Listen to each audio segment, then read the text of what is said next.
Oh, that's a happy noise. Yeah, that means that Alex, me, the player, and also Alex, the character, have are already quite insane. In fact, we went out of our way to lower her sanity artificially, so that we would have like a more likelihood of sanity effects happening, that kind of thing. She's got a cool pistol though, cool revolver. Sip my little tea beverage. So last time we powered through the elder Roivas, Edward Roivas' chapter when he was a much younger lad. I think it was implied he was in his maybe 30s, maybe early 40s at the time of that of that chapter happening, where he was going out and fighting stuff.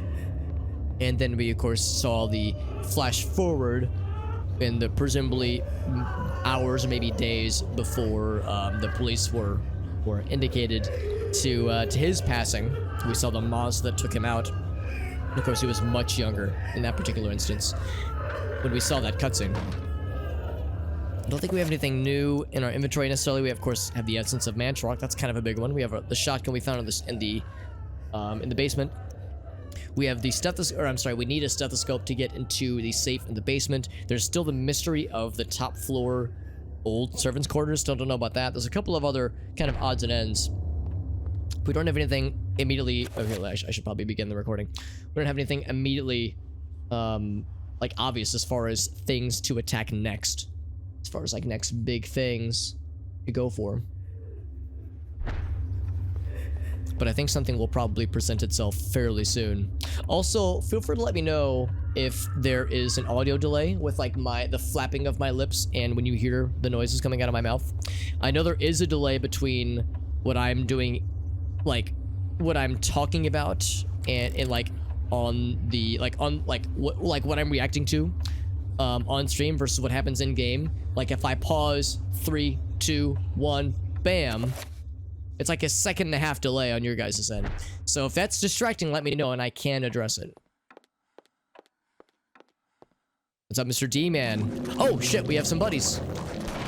Except these are the fake buddies.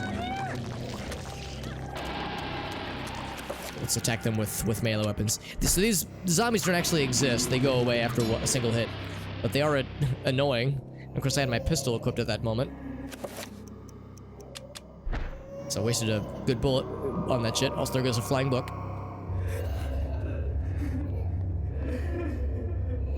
Okay, so if it's not super distracting, then I'll take it. I'll definitely take it as good news.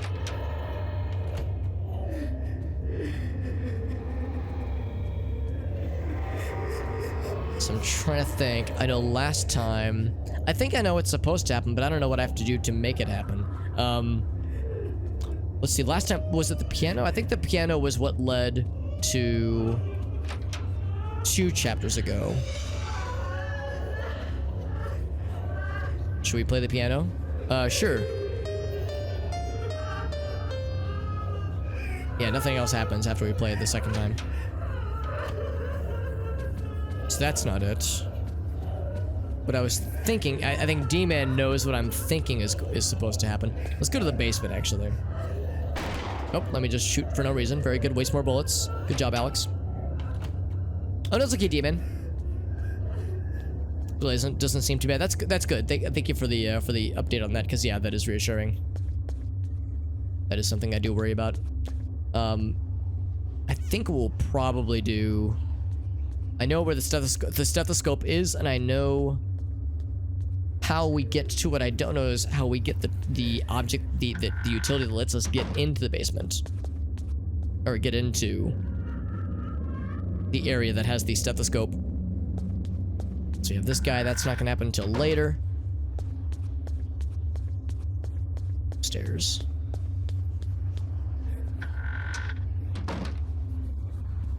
Yeah, I think it might just be an upstairs thing, come to think of it.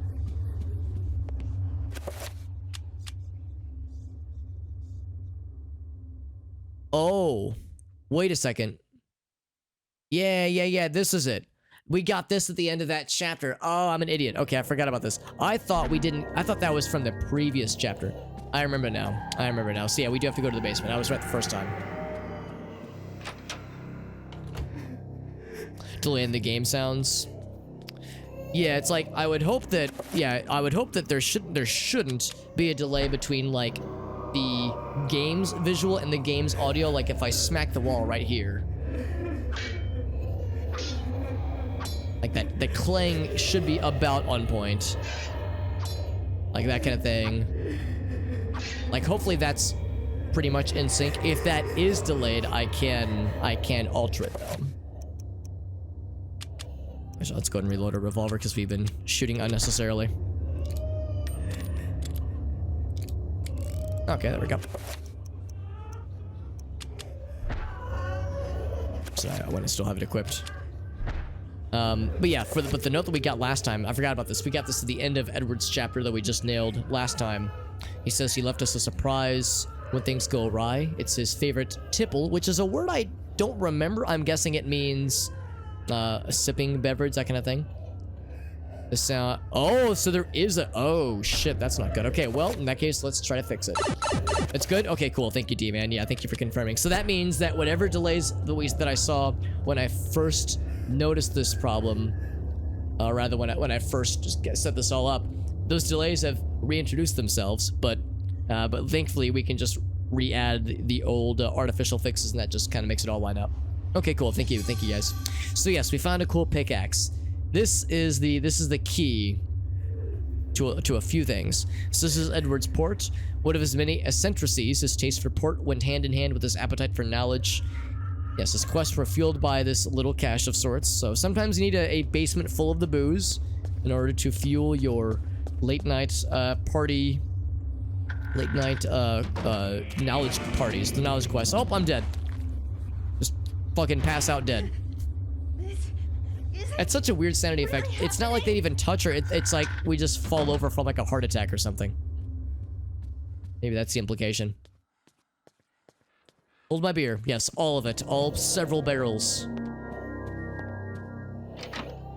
Adjust my chair a little bit so I'm more comfy. There's our nice nightmare painting. Very good. Very good. So we have this. So let's look at this cool pickaxe, by the way. We can't use it. We can't equip it as a weapon either. Hefty for demolishing walls. It's not really good for a weapon, obviously, but it might be handy somewhere else. And the first thing that might come to mind is that area in the second floor with that part of the wall that just is uneven. Looks like there might be something behind it. Let's take it to that piece of the wall and see what happens. Or on the home front. That's right. Well, we have pickaxes to use for such things. Although it does say that using a pickaxe as a weapon wouldn't be as advised. So, this part right here, this is the part that just seems a little bit off. And in Maximilian's chapter, we saw this is where the servants' quarters is. And we never got to see the servants' quarters ourselves because it was always locked. And Maximilian makes some kind of mention of something horrible being behind this door. And in Edward's chapter, he had a vision of like hearing Maximilian like firing his gun, like yelling. So there's gonna be some shit going on here. The serpents' quarters, well, I mean, maybe. Servants, yes, and we know that some of them might have been bone thieves, so let's see what this is going to entail.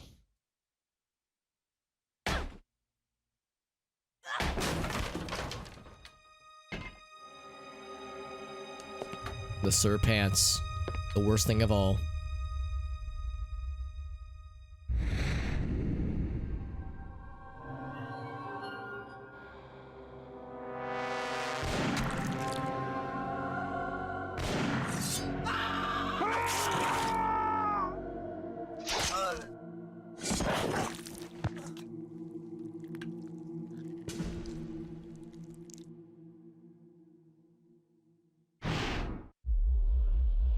So I think the implication there is that that's why Maximilian got sent to the asylum, because he was convinced that all of my servants are bone thieves, and not all of them were.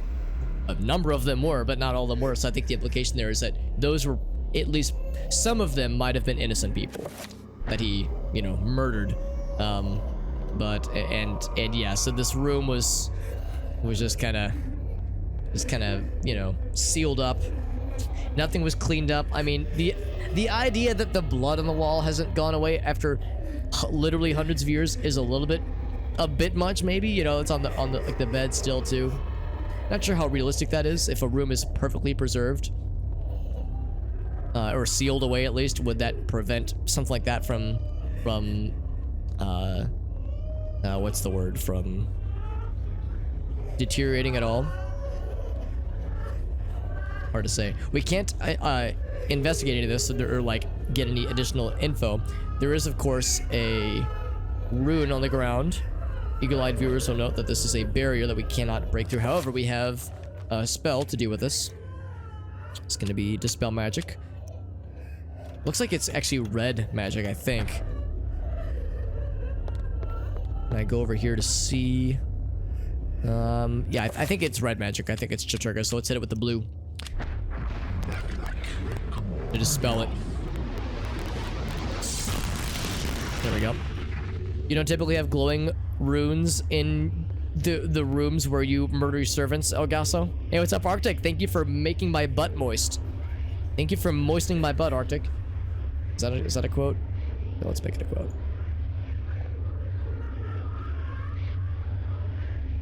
Thank you for moistening my butt.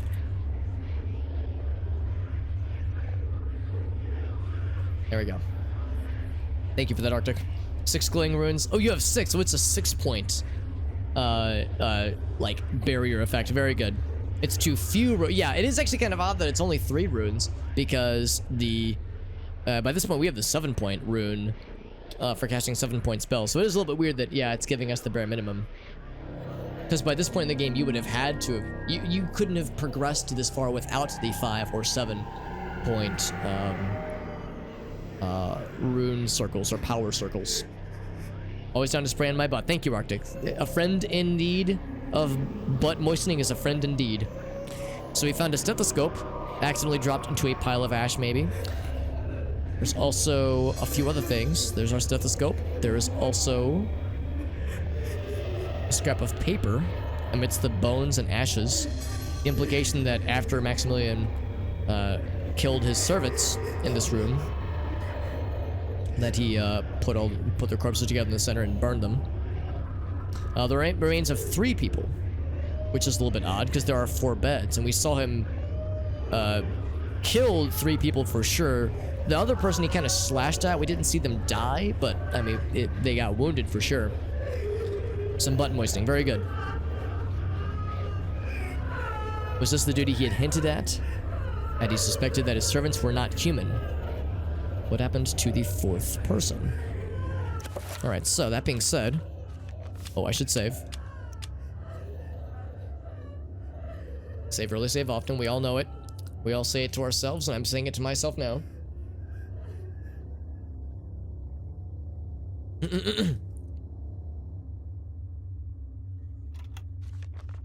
Alright, so let's check the journal entry. As I contemplated these ideas, my suspicions of my servants grew and I became increasingly fearful of them. I began to watch them carefully. Days ago, I watched one of them stretch his neck. I could have sworn I saw it twist in a most peculiar direction, and a bulge of muscle tissue collect and grow in the most incorrect of manners, as if bone was being displaced from its proper location and something else moving in its place. I stumbled away knowing that I was surrounded by unholy creatures that wore the skin of mortal men and women. I had to take action. Dear God, let my hand be swift and merciful, lest the world see more of these diabolic creatures. Pretty much confirms what we saw in that cutscene. We also have a stethoscope, like an old school brass one. Not, well, I guess it would have been used for, like, listening to hearts, but yes, we can also use it for other purposes. Other porpoises, even. There's nothing else in this room, as gruesome of a sight as it is. So getting that pickaxe, or rather completing that previous chapter, allowed the pickaxe.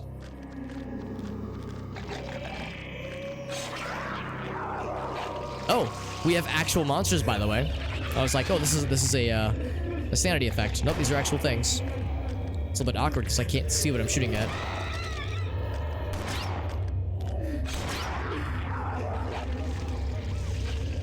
Yeah, I didn't think this was until a little bit later. Ouch. So, just like that, monsters are popping. You see, I'm thinking that ranged weapons are like, would be nice to deal with these guys. But so far, They dodge everything, yeah. Oh, that's a cool, like, cocking animation, like cocking the next shot. Let's just go melee. Problem is I can't see what I'm attacking, so this is one instance where the combat of this game is, like, okay, but there are times where it's kind of frustrating. Like, rarely is the combat bad, but there are times where it's like a bit of a pain in the ass. And there's apparently a trapper nearby.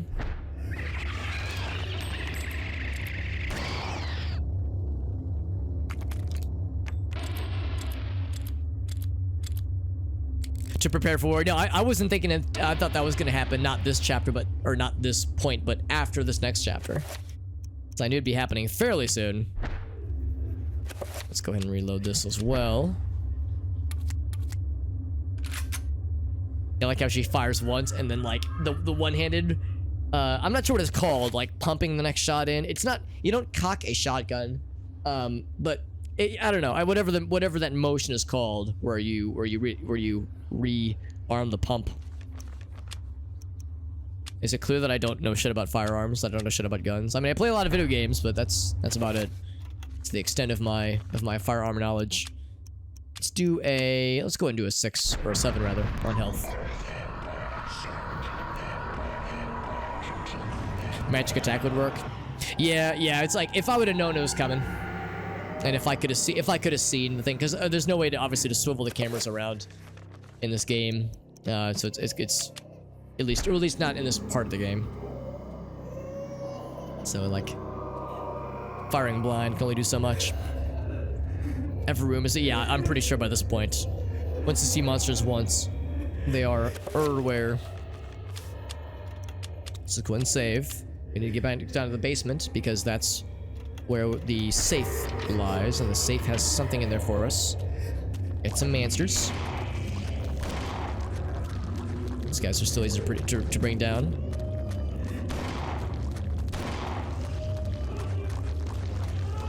Hearing a lot of slapping zombie noises, meaty zombie noises.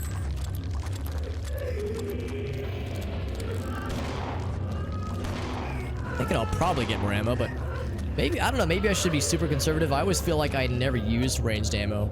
So I'm trying to like force myself to use it just because it is fun to use. But one thing I should also be doing is enchanting my shit. Let's do that, actually. Let's enchant my shit. 12 shots left. Let's go ahead and do 7 point on this guy. Might as well.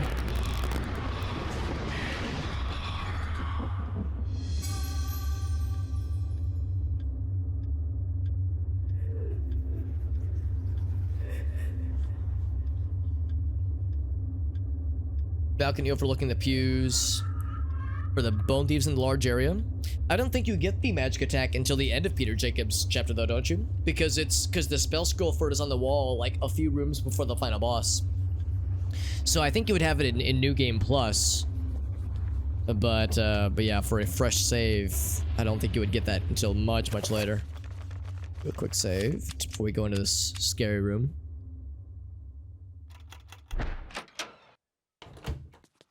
I'm ready. Ready to murder some bitches. Except there's no bitches down here. I was informed there would be bitches. Well, that's disappointing. Alright, baby. Stethoscope time. Oh, never mind. I was gonna... Oh, I guess... yeah, she used this automatically. I was thinking I had to, like, press the use button next to it. You can hear the tumblers inside. Turn to the right until the tumblers are falling into place. Turn to the left until the same sound is heard, and then to the right once more. So let's listen closely.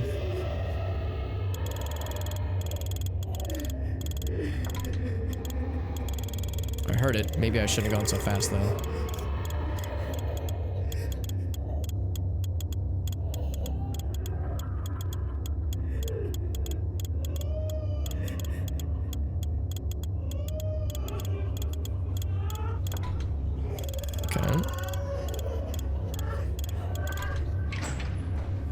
So there's obviously some wiggle room. It's not quite as exact as a safe would normally be. So there's a little bit of fuzziness to the exact values. You can get it sooner. Really? Yeah, I have no idea how you would then, because yeah, it was on a like a little panel. I'm trying to remember. It was on a little panel. It's because it's after you have like all the cutscenes where you're going through like like in the underground like catacombs areas, and I could have sworn it's like the second or third room right before the final boss. So I have no idea how you would get it earlier, unless yeah your stuff like carries over from a previous save or something, like if you're doing like a New Game Plus kind of thing. So yeah, if there's some other way to get into those lower catacomb areas much earlier, then yeah, I would have no idea how to do that. So that seems like that'd be a pretty huge sequence break. Alright, so we got a number of items. Let's collect all the items. So there's the big one, Essence of Chiturga. We know it was gonna be somewhere. Kind of surprised he didn't put them all in the same place. Maybe he figured that spreading them out would be the safer choice. There's the crankshaft. We know we need one of those for messing with the telescope in the observatory. A letter from Edward, and then of course the next chapter page. Very exciting. Oh, that's a good point. Yeah, if you already have, yeah, you could probably make the spell much earlier, couldn't you? Because yeah, you get the last rune. You get like the final rune before Jacob's chapter. So yeah, you could probably just DIY. That's a really good point.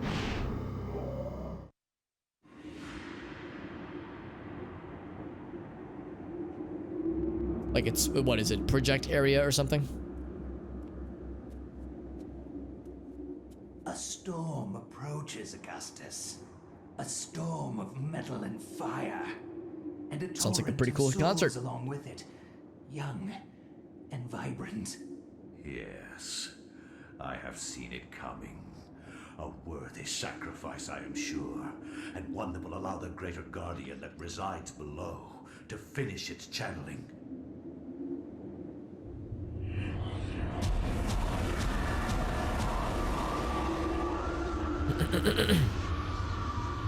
With this sacrifice of souls I make unto thee, Great One, the gate shall be ready to be opened, and your freedom shall be at hand. All right. So, with that, the next chapter is available. We also have this crankshaft, which is pretty cool. Seemingly part of an antique. We know exactly where that's going to go. We also got this guy. Also kind of important. Unnatural blood, red aura, seething with restrained violence. Very good. And a letter from Edward. Dear Let's see what he has to say. If you are reading this, Alex, then I am surely dead. Knowing that the police will contact my only living relative, I made sure to leave this message for you. As I write this letter, Pius Augustus is waiting for his chance to strike me down for what I have done to the Guardian City. I believe I have slowed Augustus's plans, but not stopped them completely. He will still try to bring his ancient into this world. You must continue what our ancestor Max has started. You must gather the artifacts and call forth an ancient to combat what Augustus brings into this world. Of the artifacts, there are 4, but one of these is in the clutches of Pius himself. They are the Black Heart of Mantarok, the Claw of Chiturga, the Sigil of Zelototh, the Veil of Uliauth. Your skill in the arcane science will not be as strong as Pius's, who has had 2 millennium to prepare his gate. You will need all the remaining artifacts to match his power. It all rests with you, my dear. I wish you well in this desperate act. I wish I had more guidance for you, but I am at my wit's end, and I feel I am running out of time. Your loving grandfather, Edward. Some good voice acting. And yes, one of the, I think, only instances of a note being narrated for us. Makes my job easier. So, with that, kind of confirms what we've known for a while, but let's get to it. Let's go back to our study to read this next chapter. And again, we don't have to do that. We don't have to go back to the study to read each chapter, but I like to think it's more thematic that way. And also, I went through the process of giving myself cool, cool weapons all charged and whatnot, so it's like I want to fight some bad guys along the way. Except these guys aren't real. Except their sanity damage is quite real. Or just annoying at that point. What's up, Otter? Good to see you, friend. Oh, that's very sweet of you. It's good to see you, Otter. I hope you're doing well, my friend. I'm sorry to hear about insomnia. That is less fun. But your presence here is more fun. We're playing probably a not exactly happy game. I don't know how relaxing this would be to watch or listen to while trying to sleep. It's a game where we're fighting Lovecraftian elder gods and we're losing our sanity and horrible tragedies are happening to nice, good people. So it's, you know, all happy times, obviously. Killing giant zombies that I can't really see. There we go. So yeah, happy times for everybody, really. Oh, that's very sweet of you, Otter. We're glad to have you here, my friend. And of course, we have, for a lot of folks, myself included, this is very much a weekend full of lots of holiday gatherings and big family get-togethers, all that jazz, which I know can be very draining. So yes, this is the time to, yeah, try to find ways to combat insomnia in whatever way you can, obviously. That's very kind, Otter. You're a very sweet and generous human being. I really appreciate you, Otter. At least I'm pretty sure you're a human being. Yes. From one definite human being to another. I'm definitely not a robot in disguise or anything. Nope. No way. That's a normal human thing to say, right? Yes, I'm pretty sure it is. Or at least I'm sure it is. Yes, I'm very confident in my human mannerisms. Yes, I've trained myself well. I mean, I have lots of experience. Anyway, next chapter coming up. Wherever disaster and death Badass character, you're not wrong, Demon. This guy's pretty cool. There is likely to be an ancient just beyond our senses, waiting. They prey on our misfortune and exploit it toward their own twisted ends. When hundreds of oil fields are set ablaze on the heels of war, the ancient's grip tightens, knowing that lives will be forfeit and resources squandered. But a few people make a difference. People like Michael Edwards, a Canadian industrial firefighter hired to put an end to the insanity at the end of the war. Ironically for him, the insanity was just beginning. 1991. This one's pretty recent. Chibi Gremlin pair. That's adorable. And a fellow Hobbit as well, Otter. I appreciate that. From one Hobbit to another. From one Hobbit to another, I appreciate you. How's the temperature in there? It's hotter than hell here. I'm getting a little nervous about this one. It feels more out of control than the others. More powerful. I don't know how else to describe it. This is the safest way to blow out these things.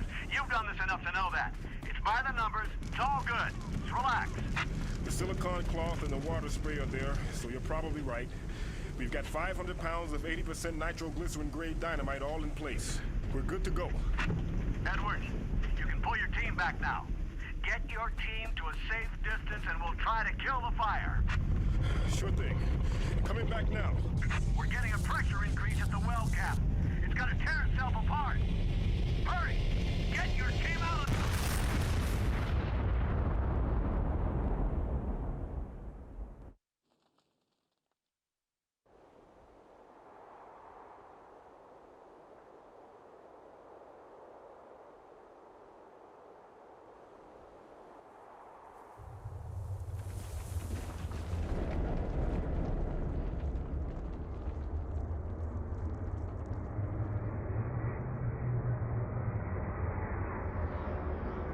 So there's the tower that we saw constructed during Roberto's chapter.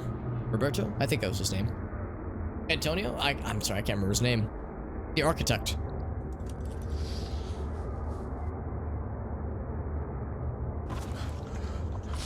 What the hell happened? They're all dead. McCormick, Patterson, all gone.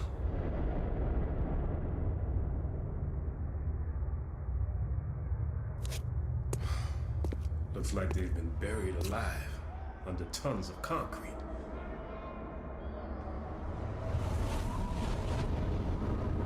Take this. Guard it well. Many have perished for it. Take it. Take it to the ruins of Engal. At the ruins, A gathering of light. You want me to take this to some ruins under a house in Rhode Island? Take it. Save us.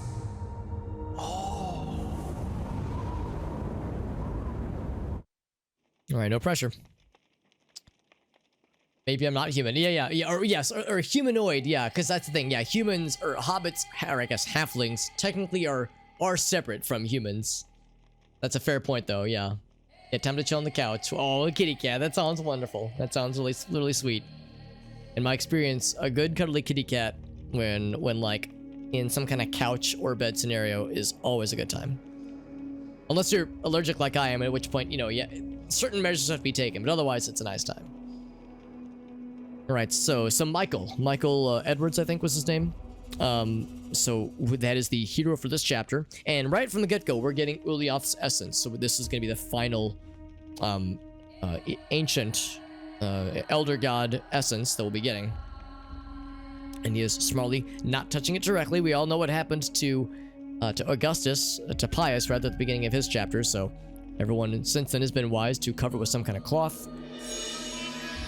So we have the essence of Uliath on our person, minor issue.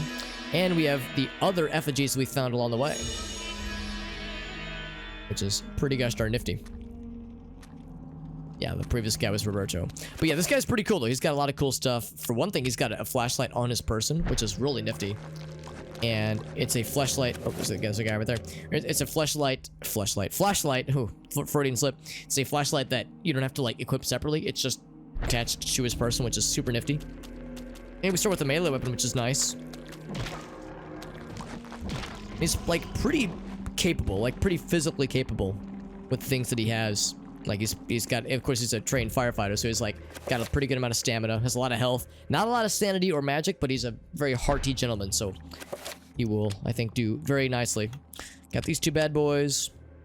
Yeah, durable emergency flashlight with long endurance battery, which is great. This veil shifting from plane to plane, reality to reality. Never not existing, but never fully existing either. And here are our old buddies. Get more information about the spirit we talked to earlier.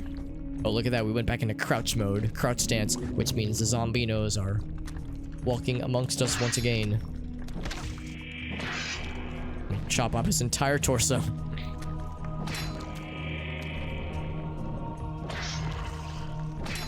There we go. That's always so satisfying, just taking off the entire upper body. And the green lads, they don't really care. They still have, like, the phantom body parts that keep them going. Look at this big boy. Oh, he's a big boy.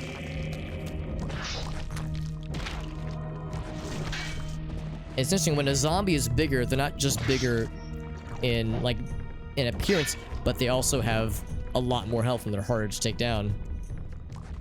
And of course, similar to before, I'm choosing not to finish enemies off because I want the sanity loss, if that makes sense. And look at this over here. Desiccated corpse. In desert combat fatigues. If this is all happening in the early 90s, and we're in, I know he said that he's a Canadian industrial firefighter, but we're somewhere in the Middle East. I'm guessing this would have been like a Desert Storm participant. Rifle, pistol, ammo. Soldier went down fighting. Let's collect all the weapons. We got a motherfucking assault rifle. We got a lot of ammo for it. We got a pistol. And ammo as well. Oh, and grenades. I forgot about that. Yeah. Yeah, so just like that, Michael is a well-armed lad. Insanity loss? Yeah, I can't say I blame him. I would be quite insane if I were in his shoes. We got a lot of ammo. I mean, holy moly. All that rifle ammo, you kidding me? Holy shit. I think what I'll probably do is kind of have the pistol be the standard issue for a while, and then use melee in times of needing a little something. Although for these guys, yeah, if these guys are weak enough, I'll probably just melee them anyway.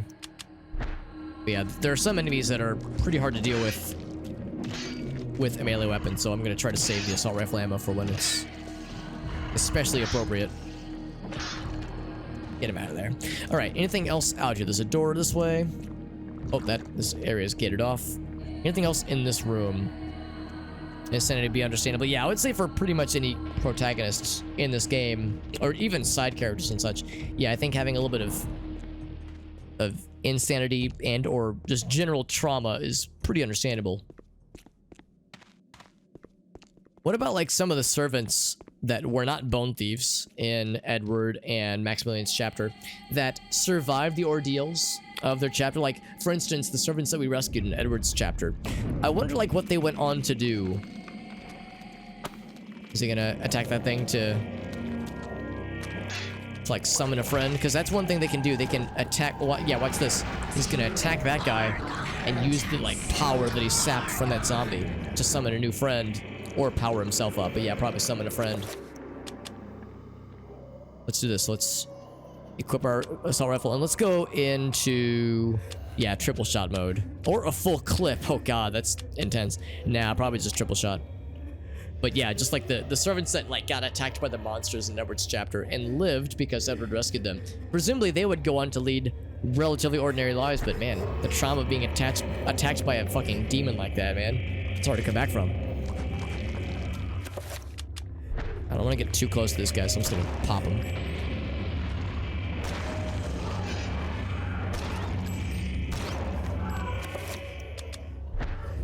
This guy's just draining my ass. That's the thing, you gotta like move fast. As that like scorpion tail strike is pretty gross. I think we are hitting him. Because I am seeing a little blood. It's a little bit of blood, not much. Yeah, you almost need the full clip to kill these motherfuckers. Maybe I should be shooting the head instead of the torso. Well, that got it.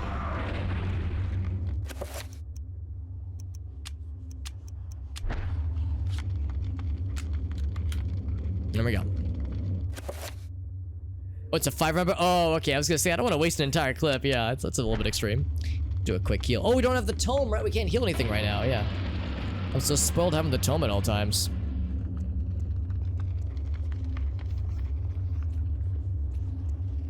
So we can descend further. I think we're gonna get the tome fairly quickly, though, all things considered. The wall's caved in there. The pathway, at least. Let's go and descend into madness.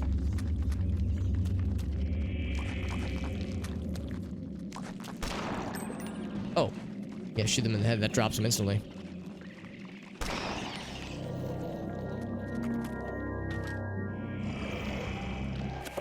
There's one of these bastards again. Yeah, but I might do... Let's see, we were left, I think, with about 5 shots afterwards. Yeah, I think I might go for the 5-round burst then. I'll go for the head instead. Oh, he still got me though. Okay, so it takes longer to shoot. So yeah, I think I will just... Oh, maybe it's full auto. It's like as long as you hold the button down. Oh, you made a friend. I don't want a friend. Get that friend out of here. I also have grenades. But I'm this close, so that could be a little scary. Open up. Knock, knock. Yeah, maybe shooting the head is better for these guys. I honestly can't remember. Seems like for the zombies, when I shoot them in the head to drop them quicker.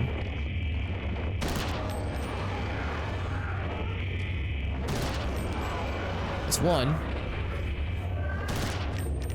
Yeah, I think headshots probably are a little bit better. With some enemies, it's better to go for torso shots. Did I not reload? Oh, I didn't reload. Oh, shit. Yeah, I gotta tank that. Oh, I never reloaded. Shit. I keep getting interrupted.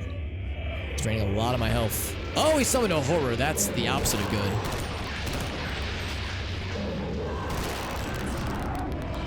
Oh, he keeps casting something else on him.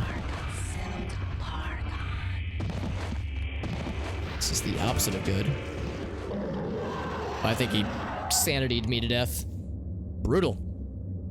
Yeah, so what I need to do is I need to go for headshots. Now, I might even just start with a grenade shot for the winged lads. Whatever those things are called.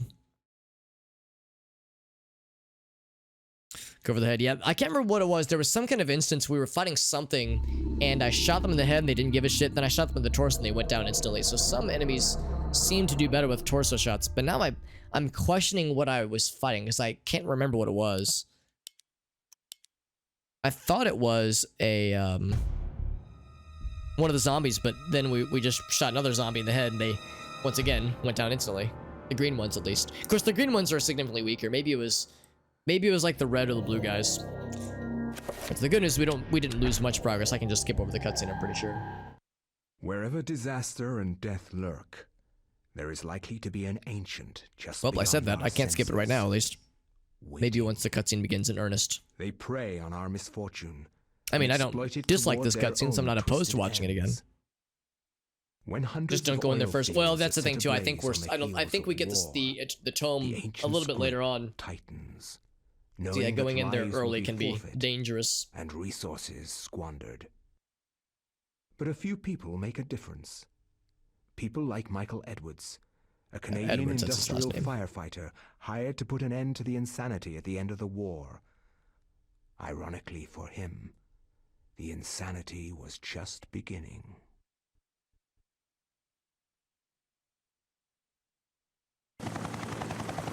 Ah, shit. Yeah, I can't skip it. Okay, well, that's fine. We get to watch this cutscene again. I'm not saddened by that. Those that are familiar with me and my channel try to Hotter than hell here. avoid repeated content if I I'm can getting a help it, little but nervous about this that's one. okay. It feels more Mike's a out good of guy. He control than the deserves others. More double powerful. exposure. I don't know how else to describe it. This is the safest way to blow out these things.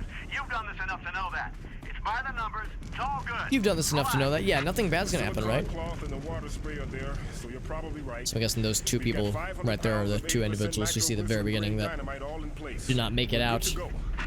Edwards, you can pull your It does team beg the back question now. what Get your protected team to a Michael safe from distance and we'll try to kill the surviving. fire. Maybe he was just far enough away, because he's definitely farther away than these two dudes Getting are. a pressure increase at the well cap.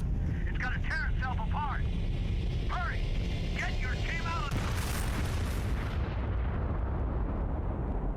That looks like a pretty hefty explosion, man. I think even being anywhere in that vicinity seems like it'd be pretty gnarly. Go a different way, yeah. I mean, I think I know what's implied to happen. Yeah, I can't skip this part either. Is that's we'll have to go there eventually, but yeah, that will probably, by the time we go there, we'll probably, well, there's enough other ways to go that will eventually lead us to the tome that by the time we come back, we'll have healing abilities. Let's see, yeah, Michael's a great guy, and he has a lot of health, but he does not have a lot of healing. He doesn't have any healing abilities. In fact, what I might want to do is keep my sanity up until, well, I don't know. I mean, at the same time, low sanity is like part of the challenge. What I really ought to do is save in this first room, Patterson. Oh, God. so you don't have to sit through the cutscene again. Nice case of plot armor, that's right. Convenient case of plot armor. Buried alive under tons of concrete.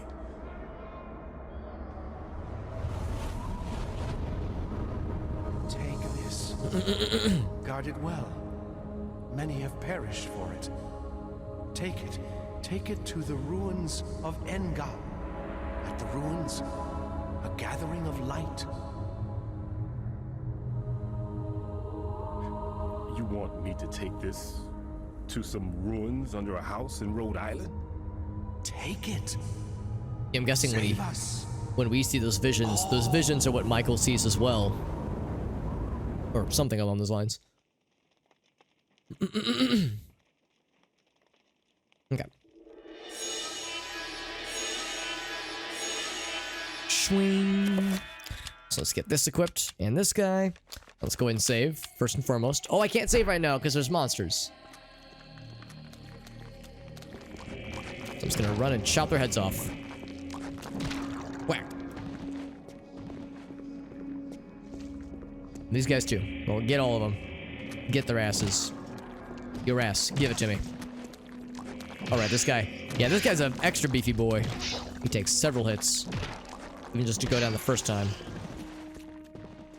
And so we have dispatched those lads. Yeah, there's nothing here for us, but there is, of course, assault rifle friend. Can't quite reach. It seems like we should be able to reach.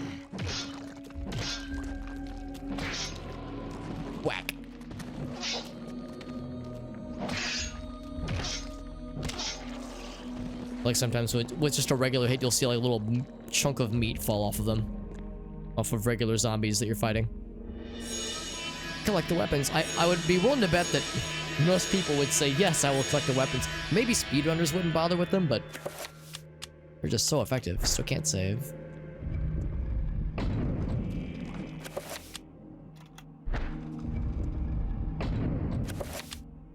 Still can't save. Is it because they're not dead yet? Like, dead? I hear them moving around. Yeah, I was gonna say, I haven't chopped off his torso yet. I think everything has to be, like, dead. In order to be able to save. Yeah, this guy's still here. Could have sworn I chopped everything off of these guys. Gotta finish this guy off. Right in the hole. See where that axe landed? Right between the booty crack? Dude, that's just unnecessary.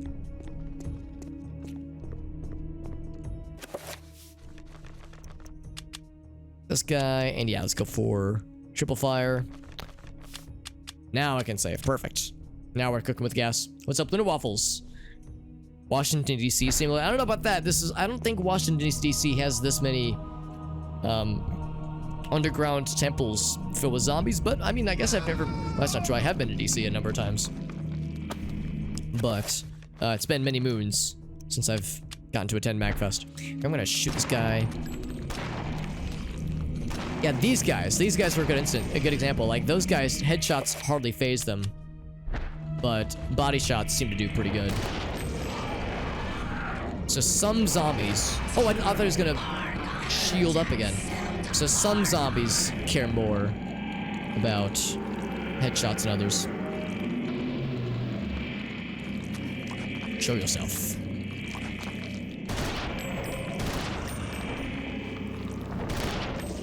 Never mind the floor, or I'm sorry, the ceiling leaking blood. It's a bit of a ceiling leak. I had something similar happen in my kitchen earlier this year. It wasn't blood, it was water, but, you know, similar kind of frustration where it's like, oh crap, I gotta get the drywall replaced, I gotta air it out, I gotta call insurance. It's a whole mess. But yeah, I guess it should be great if it was just water, not blood. If it was blood, it'd be a little bit more of a mess to deal with. Washington, D.C., a mod to RimWorld. Oh, I'd be curious if there were any video game interpretations of Washington, D.C. that resembled this at all. I'd be surprised. It's good to see Luna Waffles. Hope you're doing well. Oh, because of the politics part. Okay, that part makes a little bit more sense. Yeah, still can't cast things. Yeah, I'm gonna go ahead and finish this guy. Yeah, right in the booty crack. There it is. Yep. Get a little bit of sanity back. And I'm gonna have this guy equipped once more. Yeah, those guys could go down in a single headshot like a boss. Gonna go ahead and slap this guy in the booty hole. Yeah, watch where this thing lands. Whack! Oh, that one actually was more in the back. Oh, sorry, Michael. I know it's rough for you, buddy. I'd be making much worse noises if I were in his position, so he's handling a lot better than I would. But look at the headshot. Boom, headshot. They drop instantly. And they're not dead, obviously, but it's significantly better. Let's go ahead and kill a few of them off. Whack. One more. Whack.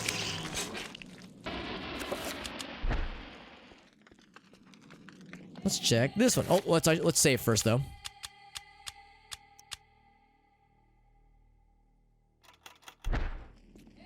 Up we go. More friends. Some body hits.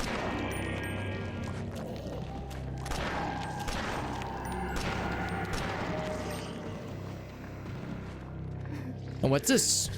Oh, let's reload first. A battered staff just lying around. Well, clearly it's as important. A battered staff just chilling. For no obvious reason. What the heck is this thing?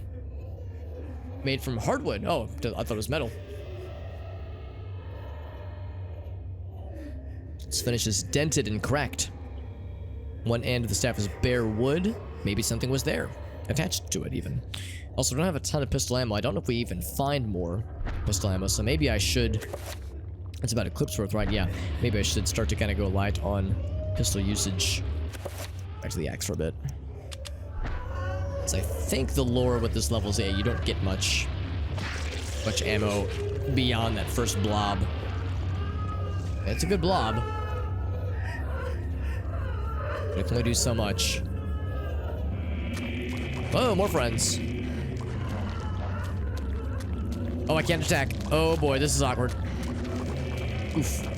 My attack button is disabled. It is disabled. Oh, maybe I can get them to attack each other. Okay, just kidding. That was just a sanity effect. Except the damage... Oh, the damage did not carry over. Okay, I was about to say... Hope the damage resets, though. As that would be a really mean sanity effect if the damage were to carry over. If you stare too much at it, you'll lose your mind. Yeah, that's a mood. If you watch the news too much, it starts to affect your mental state, alright?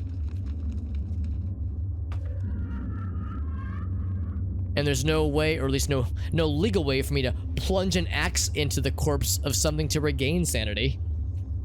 Like it, or scream loudly, like in this video game, so. Not so much, sadly. So a few things. This room is very impressive and resplendent.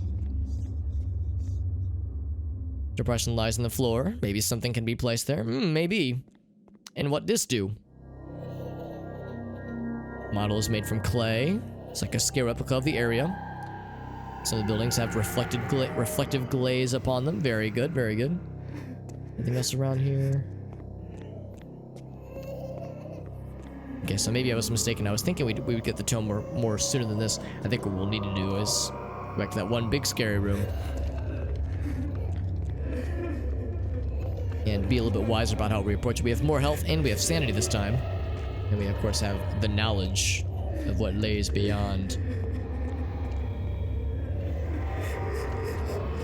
So this one right here, I'm gonna go ahead and equip this guy.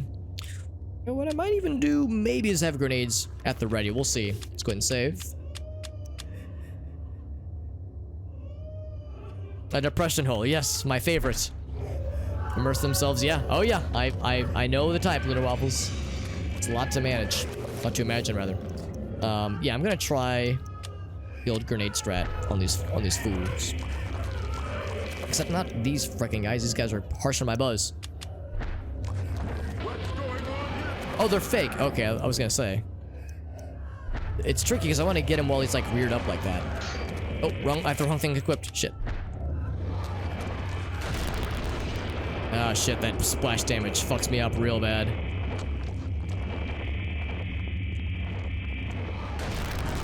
Ah, shit. Yeah, it still gets you.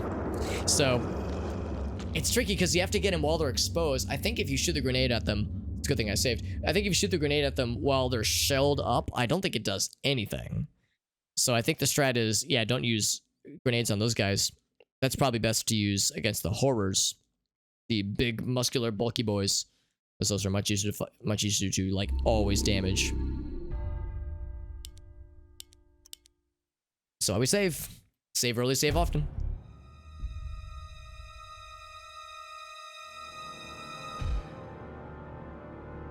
That phrase, that mantra has a lot of uses. Video games being one of them. So just shoot him in the head. Shoot him in the head and make him dead. Oh, fuck, he did the double. Yeah, they don't always wait. Sometimes they'll hit him with the dubski.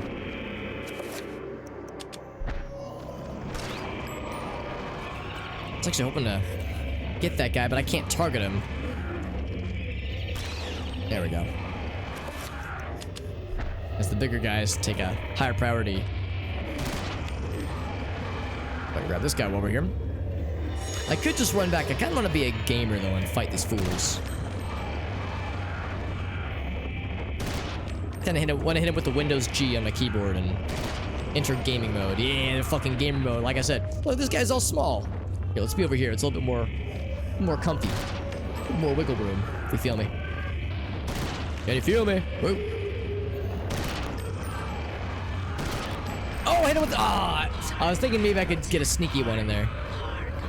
Except he hit me with sneaky one.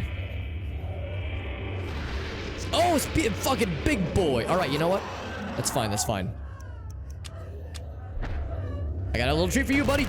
Fuck you. I think I killed him.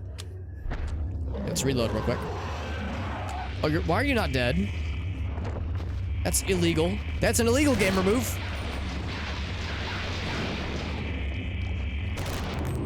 Oh, now he's fucking dead. Oh, I denied him. He was gonna hit his own buddy for like the juice. Oh, I'm gonna get sanitied to death. I've actually never died from it. Oh, I'm a fucking gamer. Look at that shit. I've never had a sanity death before, but it's probably gonna happen. That's okay. That's okay. What if I keep going? Actually, maybe the tome is behind here. That poor guy's so injured. He's so weak. I dare not save right now. That would be this instant like game over, just waiting to happen. Nothing else in this room. Let's go and reload real quick. I'm putting Michael through so much torment. So little. Look at that. Literally a pixel of health and a pixel of sanity left.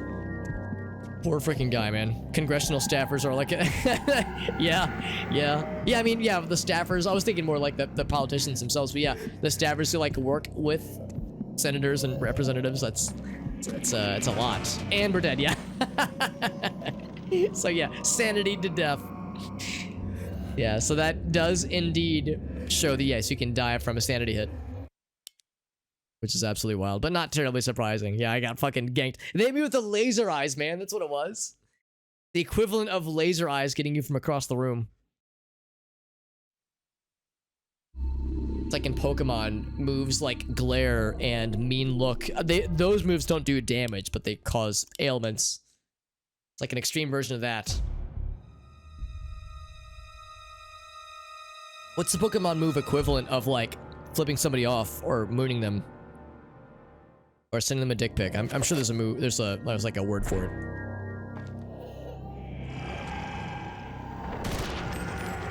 Right.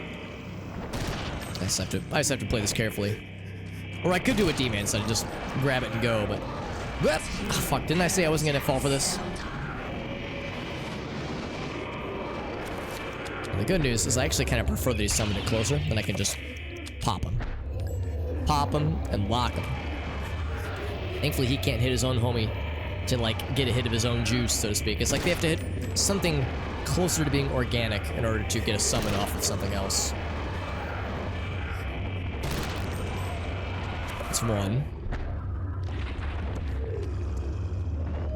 It's kind of unfortunate that they have just a constant drain.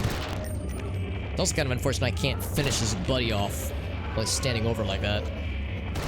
They disappear pretty quickly. Ah, fucking hell.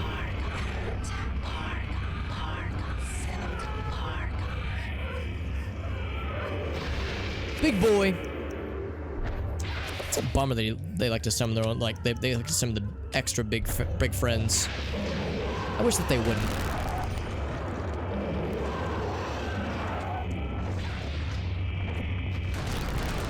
Oh, I got my own splash damage, dude. Yeah, the grenades are the splash attack, the splash damage. Oh, you're saying splash the Magikarp move. Yes, that is the equivalent of flipping off the opponent. Because like functionally it doesn't do anything, but it's the equivalent of dabbing upon them. Yes, when they summon the horror. That's awful, and it's yeah. To be honest, until we saw that happen the first time, I didn't realize that the big guardian lads, the winged dudes, could actually summon horrors. I know, of course, they can summon zombies and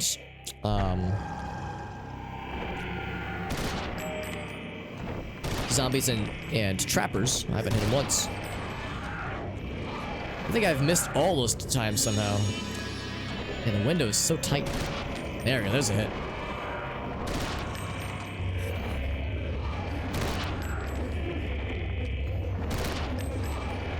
It's like he gets kind of shy almost. He's like, I'm gonna do my attack. Oh, I'm just kidding. I'm getting nervous. He's fucking dead. One sec while I reload. Oh, that's the problem. It's because I was moving. That's why it keeps getting interrupted. That happened last time where I like struggled like 3 times to get a reload in.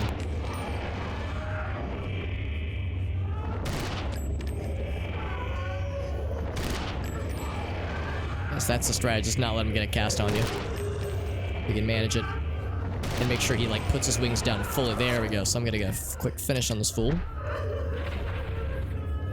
Got a big chunk of sanity back. Letting Magikarp style on him. I mean, that's the whole point of having a Magikarp, right? And we've all seen that copy pasta about Magikarp being the best Pokemon because he gets tackle at like level 15 or something like that. And he's a fish, so he's, you know, extra smooth and he's got like pretty good agility stats. The only downside about Magikarp is that after a certain point he levels up into Gyarados. Useless Pokemon, am I right? Jeez, what a waste. So now we have a number of things. Let's go back to this other big room that we saw previously. Never mind the leaky ceiling once again. Once again causing problems. So we have this cool gold amulet. Whoops. Circular with a series of jewels. Fitting on one side. It was once attached to something. Well, what if we were to combine these somethings? Hey, look at that!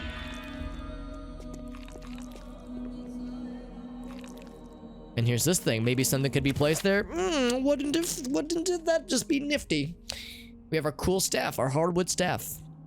Dented and cracked with a gold amulet. Use that shit. Oh, I think this is in... Don't we see a similar sequence like this in one of the Indiana Jones movies? It, like, use a staff in the sunlight to point at the right spot in a temple to open the secret passage to get you to, like, the... To open up the passage to, like, the... I don't know. Maybe I should go this way. That's nice, but yeah, we gotta hit them both, I think.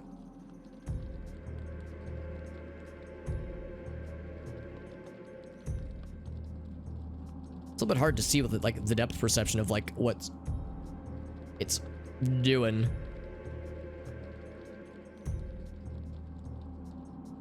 I think the strat is that... Oh, never mind. Okay, so we do have to do that first. I thought we had to... Oh, there it is. I was gonna say, I know we have to angle things. Open that guy up too, then.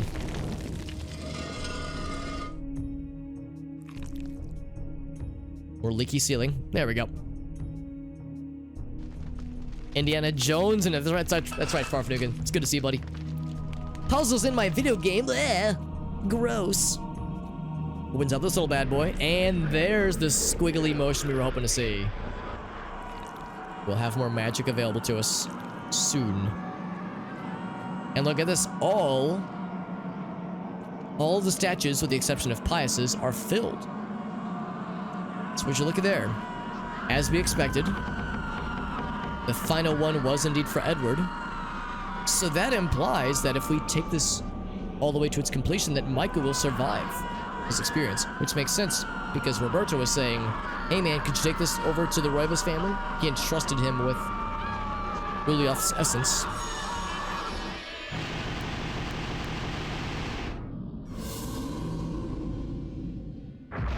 Do a quick heal.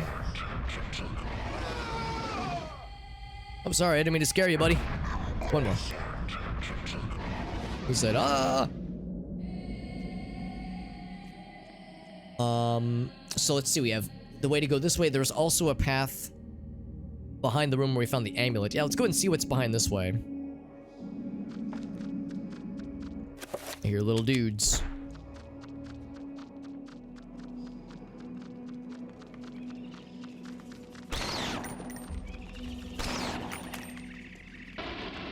So one way over there. They sense sound more so than vision. It's like creep like a sneaky boy. Like a sneaky lad. I'm just like, I don't think I have an angle on him. Gotta creep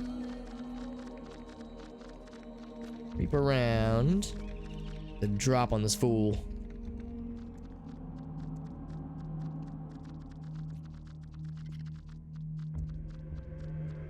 I hear him. I don't see him yet, but I heard him. Maybe he's running away from me. Maybe he knows I'm stalking the prey. Oh, there he is. There's two of them. We're still acting.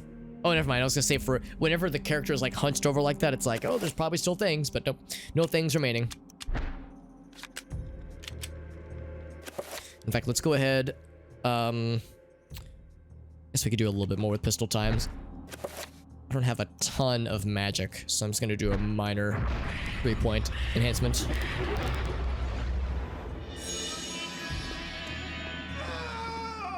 I'm sorry. I don't think he likes casting spells. I think it freaks him out a little bit, which honestly, fair. I would be freaked out too. I too would be freaked. Well, the spot's to investigate from what I can tell. Oh, I should save. Save early, save often.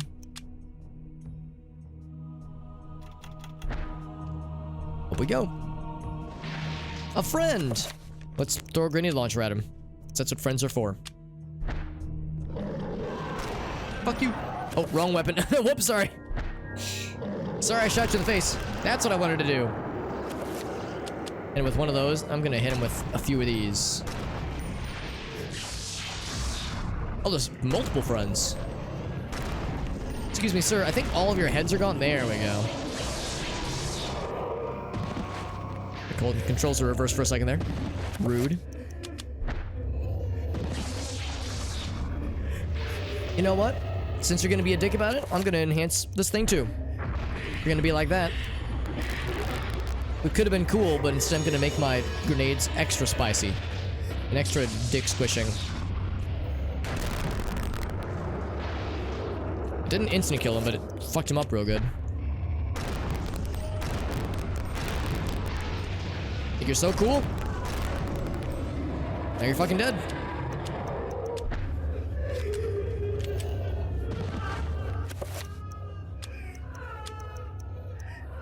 Oh, we even have more grenades. Oh, that's 3 plus this 5. Wow, we have a lot of things then. That is pretty sweet. Oh, oh, wrong ammo mode. That's why. All this menu management. Sexy menuing, as I'm known for. Okay. Do a quick little heal. Top off my numbers. Excuse me.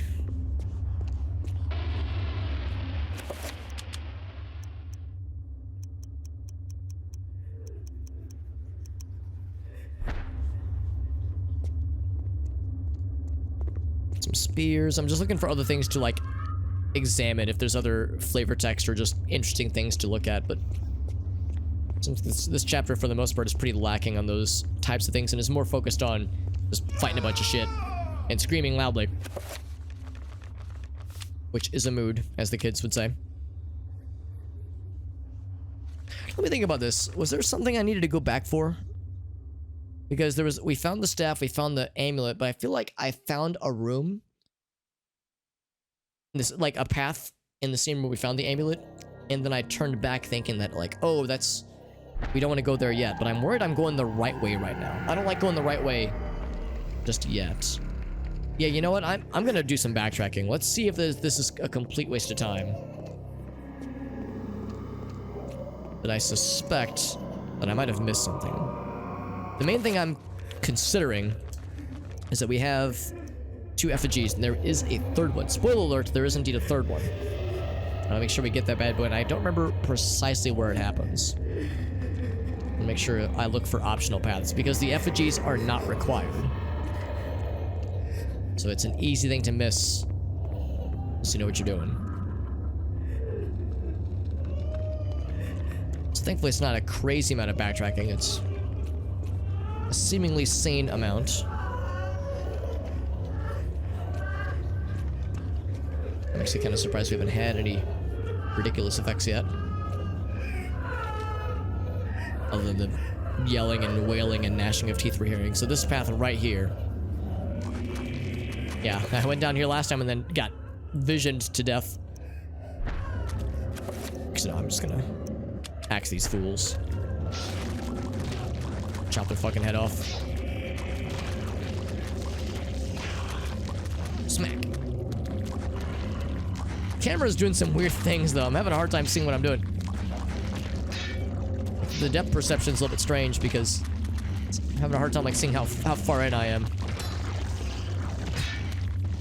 Smack.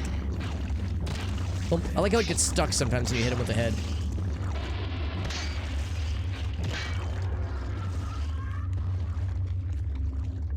Alright, so with them dispatched and healing re-healed.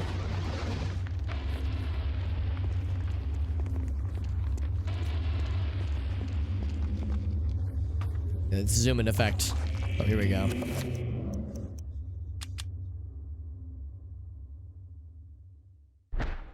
So I'm going to go and do this because and whenever you get that green glow, that means there, well, or any kind of color glow on the ground like that, it means there's a guardian nearby. Or I think that's what they're called, those winged lads. Let's go and get that ready. I'm going to attack these guys with melee just to get them the fuck out of dodge.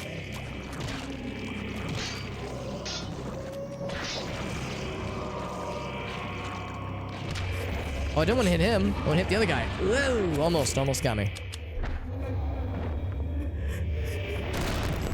Yeah, now I got magic. So now I've got some big dick damage going on here. Looks like old Big Dick's back in town. Look at that. You went down so fast. Hell yeah. Yeah, enchanting weapons is so OP and I love it. Damn, don't it feel good to be an overpowered badass. As that guy's donezo. What else we got in here? Anything cool? With his passing, the green hue of the room has left. His house is clean.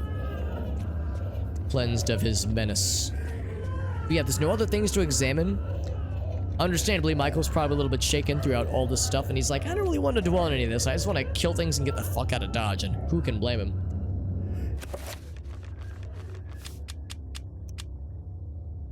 Save and continue.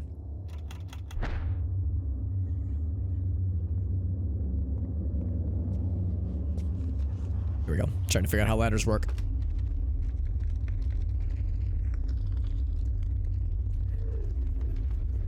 Oh, sure enough.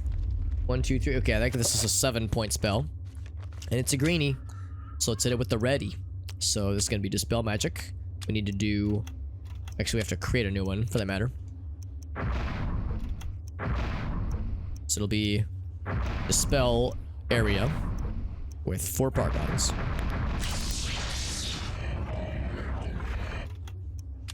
So with that, Dispel Area, 7-point spell with the red friends. Oh, no, don't assign. Let's go ahead and cast that shit.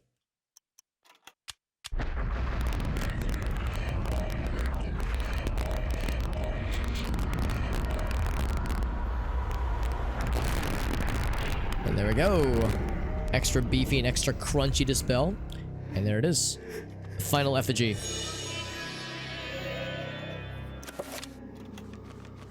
What is this one's description? Scholar ravaged by an unseen foe. They say it's a scholar. He's wearing a centurion-looking helmet, so it looks like... And I think he's even wearing armor, so he's an armored scholar. A battle scholar. Oh. And we got these fucking things. Now, I'm almost wondered. I've never actually, like, stuck around to see what happens. I'm just kind of curious. Do they do anything? I know they drain health, or stamina, or sanity, rather. Like, I've never seen them attack, because I always just kill them instantly. Yeah, I don't think they attack. They just kind of glare at you, and you lose quite a lot of sanity from their existence. But yeah, I always wondered, like, if they have anything special about them, and I don't think they do. Get some healths.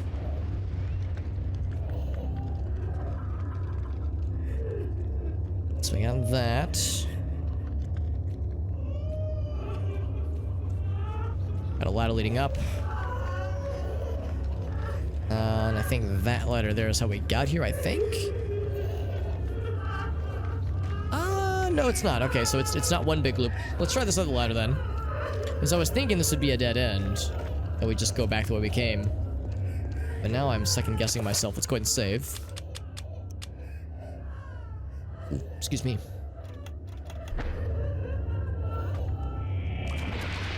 Oh, little friends. I'm gonna step on him. Fuck you. Ouch. Okay, well, he can still hit me, I guess. Squish. Squish. See, I wish that was like a real thing. I wish that monsters could actually be that small and it wasn't a sanity effect. Because look, they're big now. They're big and normal. That's so boring. I'd rather you guys be like weird and small. Just like me, I'm weird and small. It's great. Now, I think they might be attacking something else. I'm just gonna let them do their thing. They're fighting something. Can I observe this combat? Fighting a red friend. And the red friend has an advantage, but good luck fighting that horror, though. Oh my god, the red friend actually won. I can't believe it. I thought for sure the red friend was gonna get bodied, but he like, I don't know if he one-shot that guy or what, but he was not even close. Red friend, you put up a hell of a fight. Like, goddamn, that's just disgusting. He's turned him into a punk-ass bitch. That's wild. A single regular zombie with an elemental advantage taking out a horror. I thought for sure the horror's beefy boyness would be enough to tip the balance and tip the scales in his favor. Nope, the elemental advantage is that strong. That's wild. Oh, this is another descending down situation.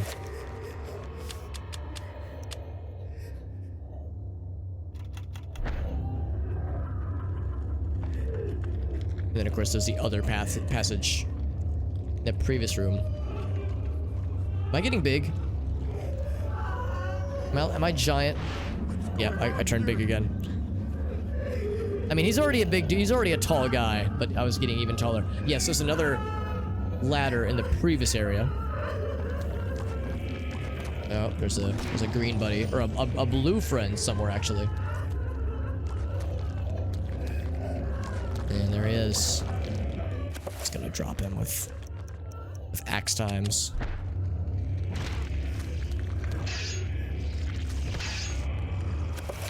And then this fucking dude is being a nerd. I'll delete him from existing.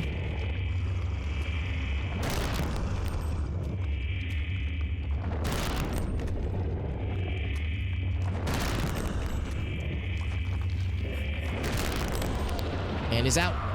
It's that simple. Oh, you're back, by the way. I thought I killed you. Oh, that was the other zombie. Never mind.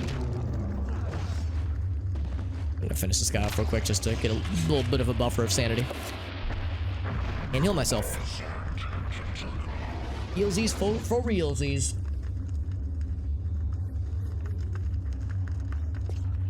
Oh, yeah.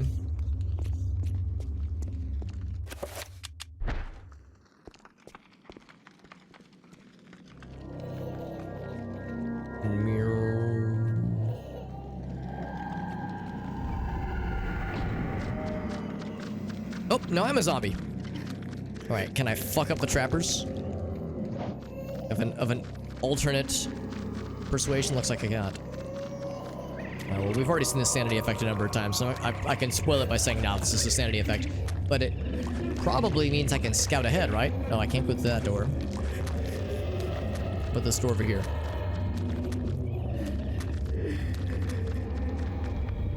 Go through this one. Well, okay, so we know the zombies in the next room over. It's kind of spoiler when, like, it's like I already know it's a sanity effect, and like we've already seen it enough times I can't play it off. To be like, whoa, what's happening, you guys? It's a thing I've never seen before. Whoa. And it's like, Alex, come on. Don't lie to us. We're old enough to know the truth. All right, dear viewer, I think I agree. I think you're mature enough to know. I'll go and tell you the truth. I think you're old enough. Santa is real. I know grown-ups at one point lied to you and said that Santa was not real. I'm here to correct the record. Santa Israel.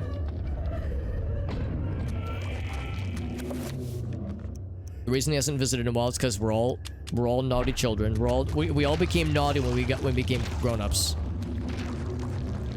But if you're still extra good boys and girls, he will visit you with presents. I have it on good authority that I'm 100% correct. I need to equip this. Better watch out, that's right. That is a threat. And a promise. We're all naughty? Hell yeah, Augusta. That's, yeah. Not being naughty is the correct choice, by the way. That's it. That is exactly how it should be. Oh, this guy's still alive. Right, because I didn't actually, like, finish any of them. I was having such a fun time casting spells and doing cool nerd shit. Like that knockback effect. Whoa, like still smacked me. Yeah, sometimes you can affect like multiple dudes with that knockback, but not always. Smack. Smack. Actually gonna finish all three of these guys because it occurs to me I'm gonna need to cast a spell that will require some sanity. In order to sustain, because I remember this part. Mild spoilers about what lays ahead.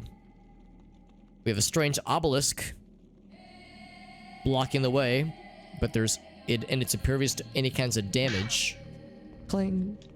You can see there's a 3-point power circle kind of emblem on the center, as well as a few runes actually at the top and at the center. So paying attention to those runes, there's a few things we can check about that. However, let's go ahead and fight this guy next. This big boy. He's a beefy boy. I like him big and green and mummified. That's my fetish or something. And bam, in the booty crack. Girl, that's a booty hole. There's also this. Innocuous paneled wall caps. Conspicuously empty. What's going on there? A little bit sus, if you ask me. Alright, so let's save. So what we should do for this obelisk, at least, is a few things. What we do is, the way to solve this puzzle, at least, is to pay attention to the runes on the obelisk. That one in the middle is especially important, but they're both key. So let's look at our runes. So there's this one, summon. And look like the top one there. And the middle one, creature. Oh, we're supposed to summon creature. Well, would a zombie or a horror do it? Well, it's a 3-point spell. It seems to want us to summon a trapper, so alright, let's fucking summon a trapper. I'll do it, right? I'll try anything once. So let's get a trapper out here. Trapper keeper.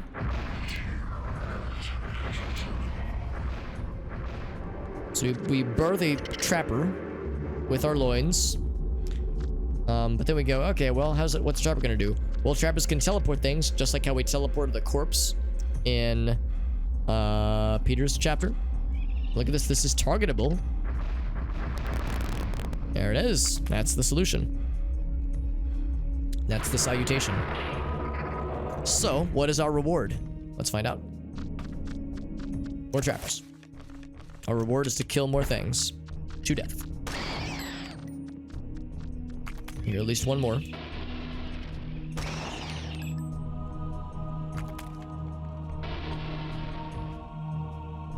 I think we're good for now.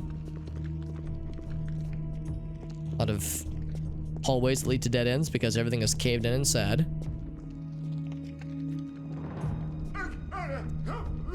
Well, sorry, Michael. He didn't like that. He doesn't like me joking about sad hallways, apparently. There's two friends over here behind a scary-looking barrier. Scarier barrier. There's also something in the previous room I didn't grab as I got excited. A shrine fashioned from disinterred human remains. I like how the description is always a little bit different every time we come here. There's like 3 or 4 characters see this room. Resting in the arms of the bone trestle is a scroll of paper covered with arcane scribblings. That is the bind spell. So protect creature. So bind, I think, lets you control an existing creature, as opposed to summoning a new one forth. Which is fitting given the situation we have here. Shielded glowing energy. There's 2 creatures that are generating the field. You can see it's kind of, yeah, they're like arcing to it organically. So if we need to get past it, we need to take control of one of them ourselves. So first thing is to save. Never mind, I can't. Alright, second thing. Let's look at the cool new spell we just got. Bind. Caster to bind a creature with magic, forcing it to ally with them. Provided you can obviously cast it, because some things are used to have been done, especially for super powerful bad guys like these. However, we have 7-point power, and that should be all that we need. So we're gonna hit him with the... I'm gonna make a new version of this, actually. Let's go and make a 7-point version. Protect. Creature. With 4 Paragons. There we go. And Black Magic, thank you for the host, my dude. Thank you very much, my friend. How you doing, bud? Were you streaming on tonight's evening, Mr. Black Magics? I know you were saying that you were getting ready to wrap up with some family stuff. We were talking the other day about just kind of general updates. We're playing more of this cool spooky game, and we're about to possess one of these giant demon things to do our dirty bidding. Oh yes. I wonder if I can just hit him with the Mantra Rock version of this spell, because that's kind of the catch-all purple should affect all things well. Let's see if it works. It gets him. All right, so I can't control him directly, but he's allied. And, oh, he fucking one-shotted his ass. That was impressive. Now, what I don't know is if I'm gonna have to put him out of his misery. That's 25 minutes. Well, that's awesome. Thank you for being here, Black Magics. And Black Magics, in addition to hosting me and being a supportive lad, I'm a little bit scared. Are you gonna... Oh, okay. You know what? If it's gonna be that way, I'll have to be fast, because I think I will lose influence over him pretty quickly. So I found a block of explosives left over from the war. I'll take it. But yeah, Black Magics also was very generous and... Ooh, destroy this. Hit me with some steam contributions, furthering my bad habits. Looks like yeah, he is. I've lost influence, it seems, and he has a protection over him. Right? Do I kill, or do I run? Do I be a gamer, or do I run away? We would do grenade mode for sure, and I would charge up my shit. And the nut. Thank you, Mr. Black Magics. I'll nut for you always, my friend. Oh, he's really close. Yeah, I don't think I want to fight him when he's that close. Especially now with grenades. That'd be a bad time. Like we learned last time. A bad and explosive time. Oh, upside down room. I've actually never seen this room upside down before. Oh, he doesn't like that. Yeah, he doesn't like the upside down room. Neither would I, for that matter. Let's climb up the ladder. Oh, can't do it. That's a pretty unique one.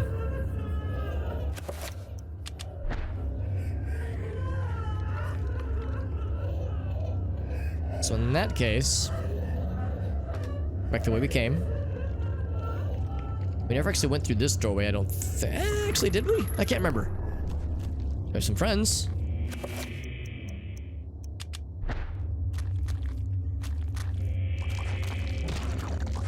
Big boy. Look, he's so big and beefy. He's a big beefy boy.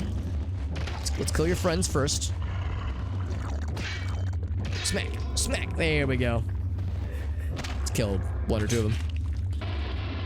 Hype train. Oh, that's awesome. Oh, it was an offline hype train. Oh, damn. Oh, that's awesome. University of Kentucky. Oh, that's awesome. Yeah, that's super kind. An offline. I didn't even realize that offline hype trains could happen, but it makes perfect sense that they could happen. Yeah, if people band together for it. That's really cool. Cause yeah, Black Magic sent me with some couple of Steam gifted Steam games last night when I was like, dude, what the heck? Because at first I was like, oh, thank you for the game. Oh, empty inventory, by the way. And then I hit the accept button, and there was a second one waiting for me. I was like, there was 2 of them. What the hell? Blew my little hobbit brain. It's too damn kind. But yes, like you said, but the karma came back, so it's all good. Right, so now we have this mysterious room here. a bas-relief depicting a proud warrior. Image is a strong and dominating presence. Small edge protruding from the wall as if awaiting something. Now, I honestly can't remember if we have to put the matching effigy or if we have to put the effigy that they're defeating. Because these things are... These bas-reliefs are showing a victorious character. A sorcerer casting a spell with an air of authority, with a dominating visage. And the one of the warrior over here is dominating this part of the room. He's strong and imposing. Over here is a lady scholar with an authoritative glare dominating the room. So I think the idea is you have to put them defeating somebody, both in like theme but also in Pokemon elements, so to speak. So leaf beats, or you know, grass beats water. So and similarly, Zelatoth beats Ulioth. So here comes the blue one. Let's see if our theories are correct.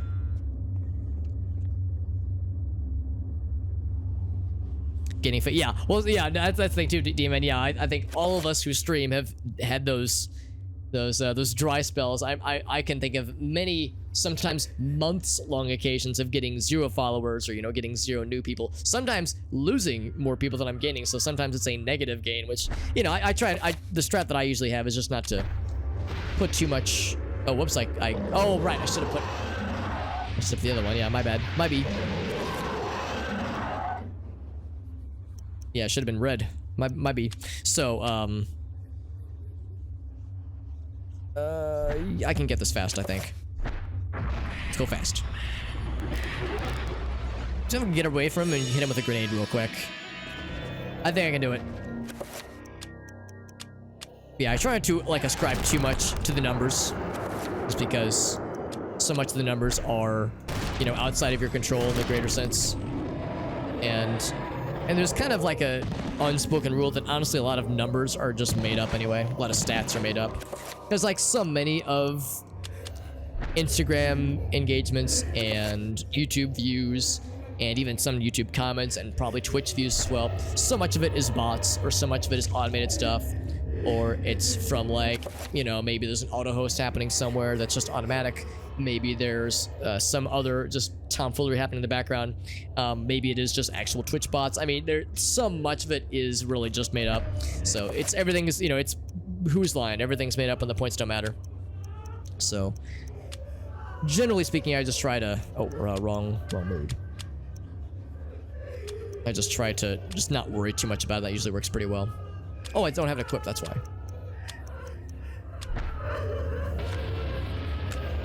Alright, so we need to put what he is defeating, and water beats red, water beats fire. So there we go.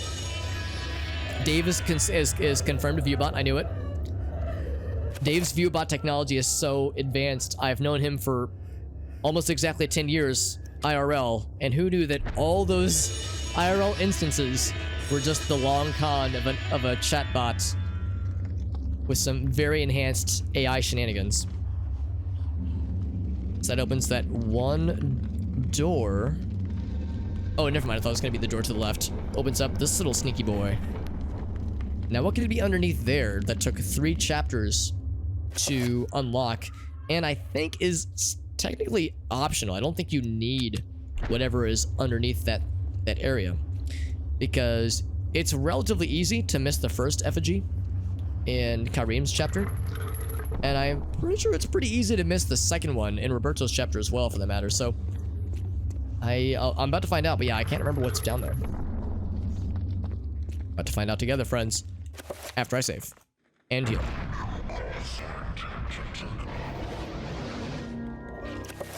Whoop! My head fell off. Oh, that's awkward. I was gonna go check my my stuff. Did my head fall down here? You want to see a loose head? Nope.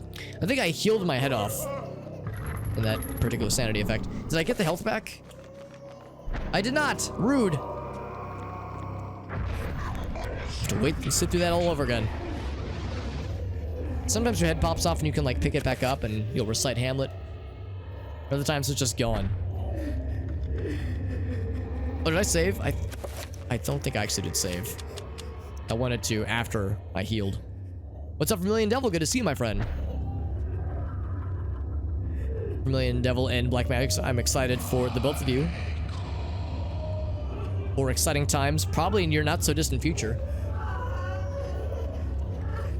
Also, look at this. A voice calls out to us from the great beyond. The Enchanting Gladius. That's interesting. I thought the Enchanting Gladius was something you get for something else that happens later. But I think this is like chapter specific because it's enchanted automagically with Chaturga magic, which helps us right now since our main villain is Zelatoth. If we were to have chosen Ulioth, this would be not as effective, obviously, but I think it's, generally speaking, aligned with like the element or the ancient essence that gives you an advantage in most cases. About a month. That's so exciting for both of you. I'm very excited for both of you. GTA Devil May Cry. It's a little bit more, yeah, slower paced than that, obviously. Yeah, it's not super actiony. It's more kind of Resident Evil, kind of Silent Hill. Yeah, more like slow paced and spooky times. And I love it. It's my favorite horror game ever. I like it a bunch. Can I use this right now? I cannot, but I can check it. I can check that shit. Only wielded by its destined owner, which is not us. We're not the Guardian of Light, although we are one of the people that works with them. Compatriot of the Guardian of Light. Yes, about a month. That's very exciting. Very exciting for the both of you.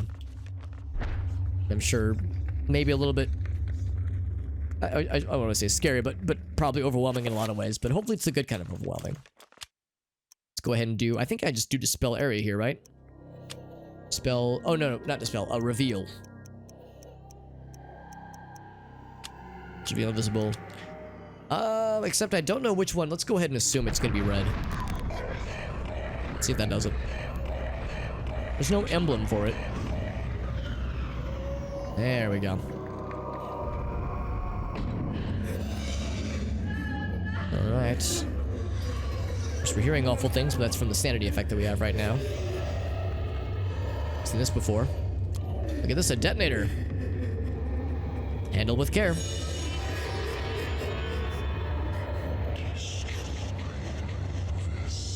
So we're getting voices from beyond imploring us on what to do, or informing us on what to do. Package of otherwise safe C4 plastic explosives into a primed bomb with a timer for 3 minutes. GTA 3. It is a GameCube game. It was a 2002 release, so pretty early GameCube game. So GTA 3 is a pretty fair comparison, I would say. Now, I can't remember what lays beyond this way, but I think if I keep going this way, it'll lead us to the correct direction. And I think there's a few things I want to check first before I go the correct direction more. So let's go back this way. I think there's maybe one or two other areas I wanted to go back for, before I commit. So we checked the, in fact, yeah, I can check the map. Well, the map isn't super helpful because there's no compass, so to speak. So, but yeah, we went this way already. Yeah, this is the area that gave us the effigy unlock. Catacombs in Paris. Are there like a lot of cool and spooky catacombs in Paris? I don't doubt it.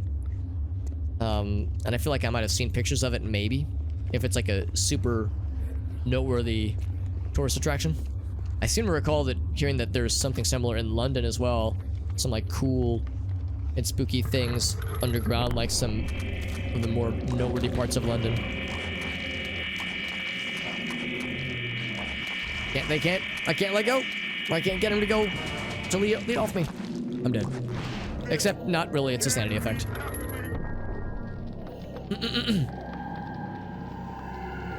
Super spooky and very haunted, really. There's a movie inspired by it. Okay, that's cool. But yeah, having like a video game inspired by it would be kind of cool too, honestly. Back this way.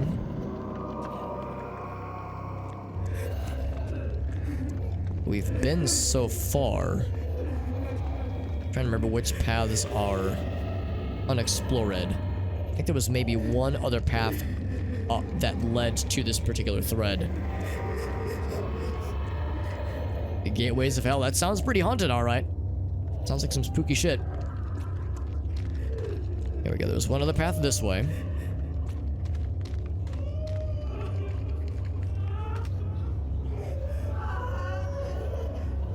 Except I think I've been here, haven't I? Oh, I think I know how what happened here. I doubled back prematurely, thinking that I was going an incorrect direction. So if I keep going back this way, this will lead me back to the beginning. Which is convenient for when I need to do the end part of this level. Yeah, so this is not convenient right now, though, because... Oh, more friends. Except they're probably fake. They'll probably go down in a single hit. Ouch. Yeah, for one, that did 0 damage. So, if they're fake zombies, they don't do any damage to you. And they disappear in a single hit. Their shit ain't real.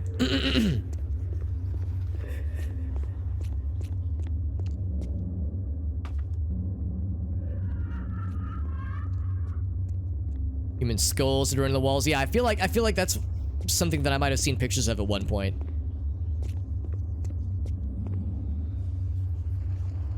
Pictures of, like, I think I might have gone to a college maybe with somebody who went there at one point, and yeah, I remember seeing something on Facebook. It was something or somewhere in France. It looked like it was some kind of underground tunnel. It looked very cool and very spooky. So if it's like a super noteworthy place, I would definitely explain it.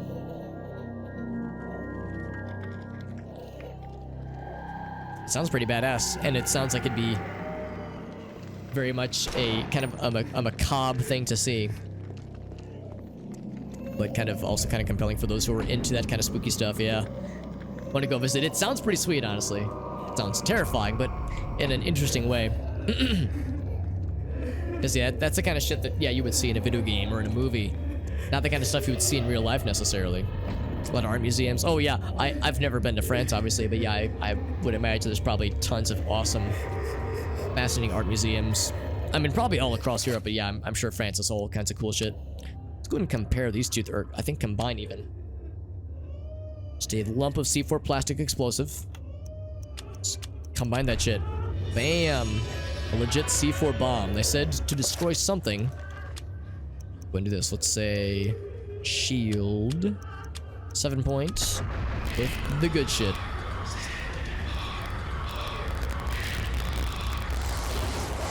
Alright, here we go. Time to go fast, because this field will sap our juices.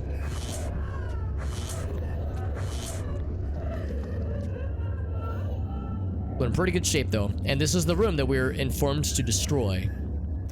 Implying quite heavily that this is where those accursed worms keep coming from. Gotta run fast through that shit.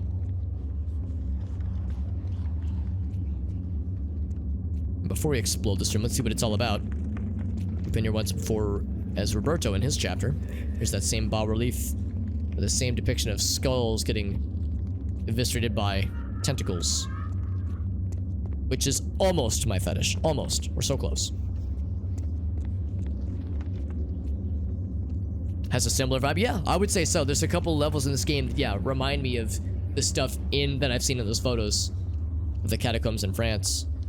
This lever's already been pulled. Nothing else can be done there.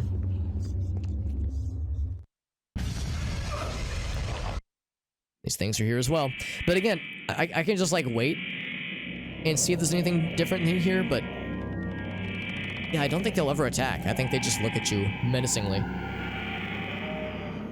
It's like, if they do attack, I'd like to see it. Show me. Show me what you can do. I don't do shit. Yeah, they just look at you. That's all it is. That's their whole bag. So evil has been channeled through this pit, countless souls sacrificed. We must end this madness.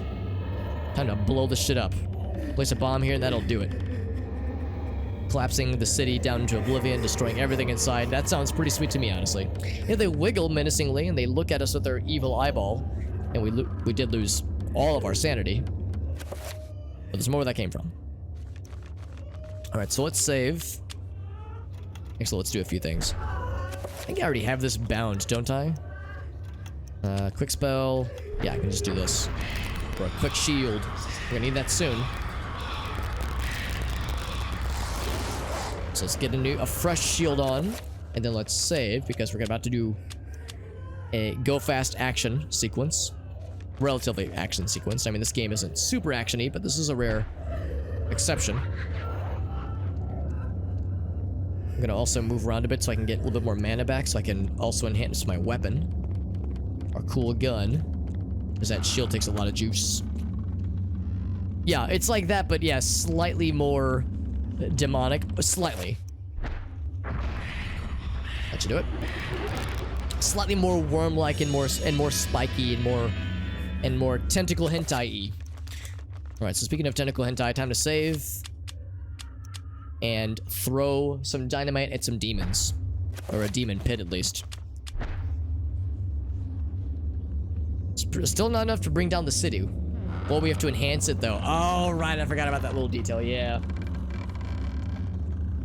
So, actually, let's see if a 3-point is all it takes. So we enhance a plastique. See if that does it. Okay, it needs to be a bunch of magic. It's probably gonna need a 7-point. So I have to. The way you get magic back in this game is just move around. You can see on the middle left there, it is slowly getting back there as I'm schmoovin'. So I got to be schmoovin' a bit more. 13 goes. Oh, that's a throwback. Wow, I forgot about that movie.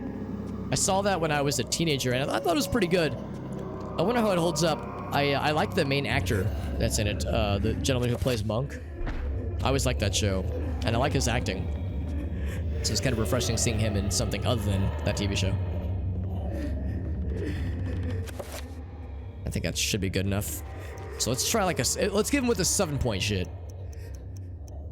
7-point enchant item.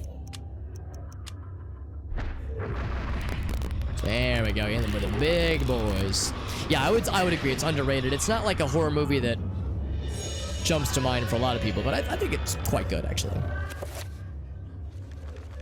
Alright, same thing. Whoop. We save. And then we explode. We have activated the timer. Countdown begins. A deep rumbling begins to reverberate. We have 3 minutes to escape. Let's get the fuck out of Dodge. One of the rare, relatively at least, action-packed sequences in this game.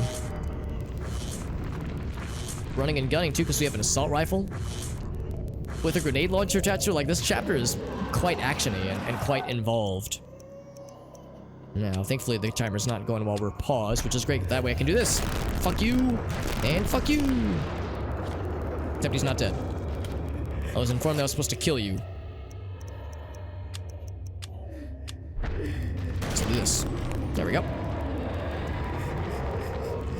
Assault rifle with underbarrel grenade launcher. Get shit done.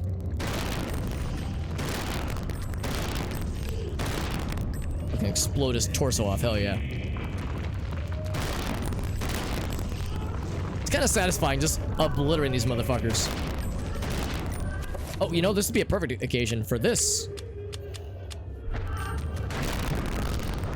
That was satisfying, hell yeah. I think that's really where the grenades are supposed to come in handy. Not so much for the big boys, like I was initially thinking. More for just crowd control. And sexual satisfaction. Now the way we came here is blocked, which does us no good. And that way is destroyed as well. So yeah, once you have done a certain amount of damage, there's no going back the way you came. There's also no getting the effigies. Or using the effigies after a certain point. Oh, gotta reload. Hold on, let me reload. Time out. Okay, time back in. I think I have time for this. The macabre art. Yeah, I'm kind of in the same boat with Million. Like, it's quite morbid, but I do appreciate it in like grotesque ways. And this game has a lot of very grotesque and macabre kind of art. The one that always gets me, like this one's kind of weird with the skeletons in the background, kind of hanging off the tentacles. The one that, like this one with the skeleton sorcerer on the top left, and the one kind of lying next to the book.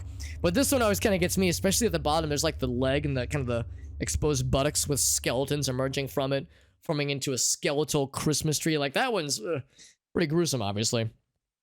But yeah, that one's like very, very intricate. You can see like skeletal arms like puncturing through the flesh, like ooh, gruesome shit. But yeah, in a weird way, I enjoy it as well. And of course, the tome itself is literally bound with human fucking like human leather, human skin and bone, and endowed with magical powers, it says. So this game is full of that kind of shit. So yeah, if you enjoy that kind of art and that kind of art, like aesthetic, that kind of vibe, then this game is chock full of all kinds of goodies. Let's not go that way. Let's go this way. The Necronomicon? Yeah, kinda. Yeah, same idea. And our sanity is low, so we have noise in the background of torturing happening, sharpening of swords and demons. And speaking of demons, let's explode this guy's entire booty hole.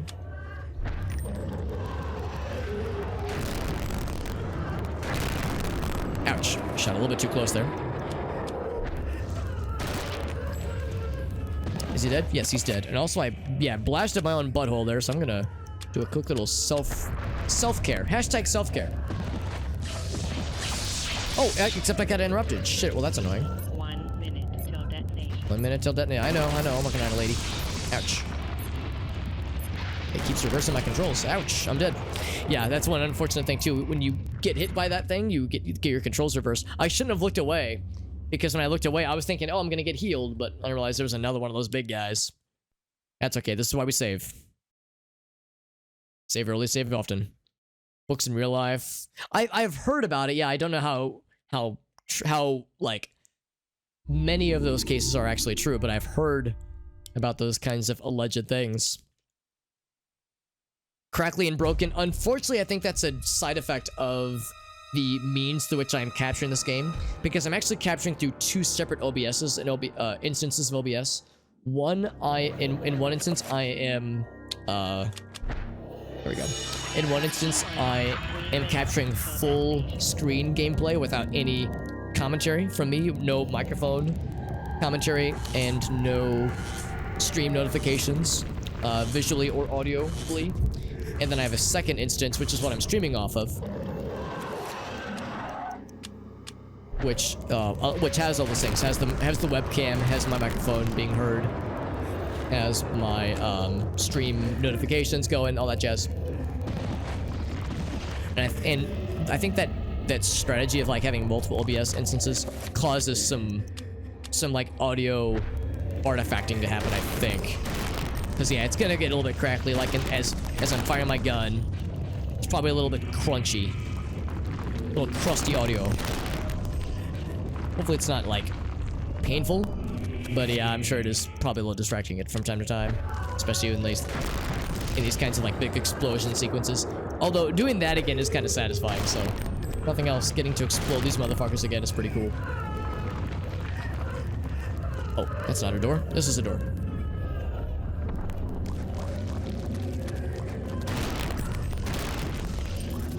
Alright, we had this problem last time. Time to reload.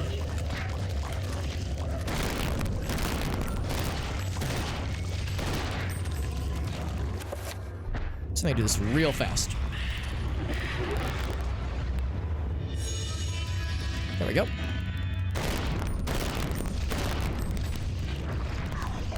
Go quick heal. And we go. So we have so much ammo.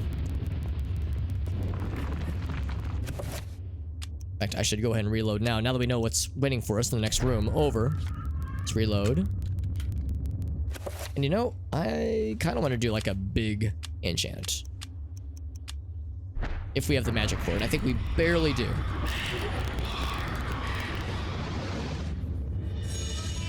It is Nintendo, yeah. I think I'm not 100% sure on my facts on this. I think I might be wrong, but I think in the United States, this would have been the first M-rated game that Nintendo published themselves.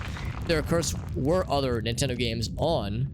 I'm sorry, other M-rated games on the Nintendo platforms, but those were published by other companies. Like, Conker's Bad Fur Day was published by Rare. I'm pretty sure on this. Or at least in the US, I should say. Because I think in other regions... I think Nintendo might have published... Like, maybe in the PAL regions, Nintendo might have published other M-rated games. But yeah, at least in the United States, I'm fairly certain this was the first M-rated guy that Nintendo published themselves. And it's pretty M-rated. I mean, there's some pretty grisly scenes. It's not that violent, honestly, but there are some parts that are somewhat infamous, we might say. And of course all the macabre art with skeletons emerging from like coils of human flesh and tentacles wrapping them up, all that jazz. I mean, there's some pretty wild shit. And some cursing too. I mean, it's not like by today's standards it's pretty tame, I would say, but some gruesome stuff Thanks though. for coming. I didn't think you'd show. Look, I have no idea who you... I think you do. Just as much as I know you know. Now let's be quick. The Guardians know where I am, and I won't last the night. But that's not the point. What's this? Something you need. Don't open it here. Only in privacy. They can sense it if it's not shrouded. Is it one of the artifacts? You must leave now. Look, there's something I have to do before they get to me. I can't protect you if they find us. Good luck. So he didn't have a statue in the chamber where we find the tome, which means he didn't die during the events of his chapter, but it's implied that he probably perished shortly afterwards because he knows that he was going to get jumped by the Guardians. And I wonder what that last thing that he had to do is. He said there's one last thing I have to do before they get to me, and I wonder what that is. I'm not like memeing. I'm not trying to signal, oh, I know what it is, chat. I don't actually know what that's hinting at. So I wonder what that could be, honestly. It was Perfect Dark, but yeah, exactly, that would have been... I think that was published by Rare, and also developed by Rare as well. Yeah, I think this game did pretty okay graphics-wise. 2002, early GameCube. It was originally going to be an N64 game, but yeah, sometime... They started fairly late in the N64's lifetime, and then the GameCube was announced. They were like, well, let's just make it a GameCube game. Because it wasn't a release title, or a launch title for the console, but it was pretty early, though. Pretty early one. I'm gonna save real quick, and I'm also going to use the restroom real quick, because I have to take a quick little pee break. I have to use the little Hobbit's room, but I'll be back very shortly, my friends. But anyway, so we know that Michael was successful in delivering the essence, actually delivering a few things, presumably, to Edward, to Alex's grandfather, but most pressingly, the essence of Chaturga, which is the final essence we need to take down the big scary man, to take down Pius and his bullshit. It has like tea extract. Yeah, it has like tea extract in it. I mean, if I check the ingredients list, it has tea things in it, but, you know, calling it tea is generous. It just needs a lot of finger quotes. But no, I'm delighted that you like what you're seeing of the game Vermilion Devil. This is my favorite horror game, and Eternal Darkness is known amongst many people who know of the game for being a game that didn't sell particularly well. So it kind of flew under a lot of people's radars when it came out, and it has since kind of gained a cult following of sorts, which has helped.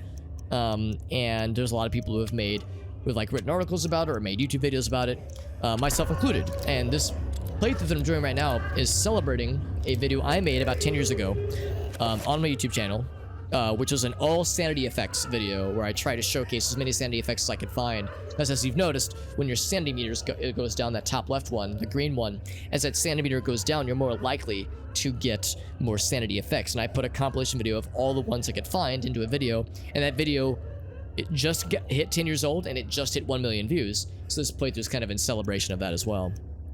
It's my favorite horror game, and I'm always happy to sing the praises of it and like inform our people about it, because this game is incredible and I love it. And there's zombies and they're not nice, and I'm gonna stab them in their stupid zombie faces. Yeah, these ones are actually real, not fake zombies. Go and kill one of them. Stab one of them. Citric acid. Yeah, it is. Yeah, that's one of the fruity kind of flavors added in. Is, yeah, like a bit of a citrusiness to it. One sanity effect we're seeing right here are books flying back and forth in the library. A little bit weird.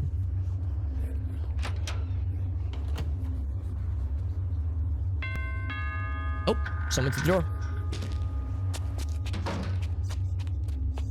We heard a bing bong, and someone scampered off after delivering whatever it is.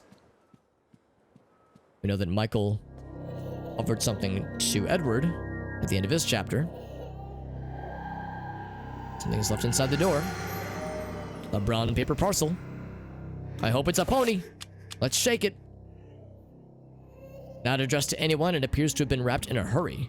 There's something inside. Let's crack that shit open. It's Christmas, right?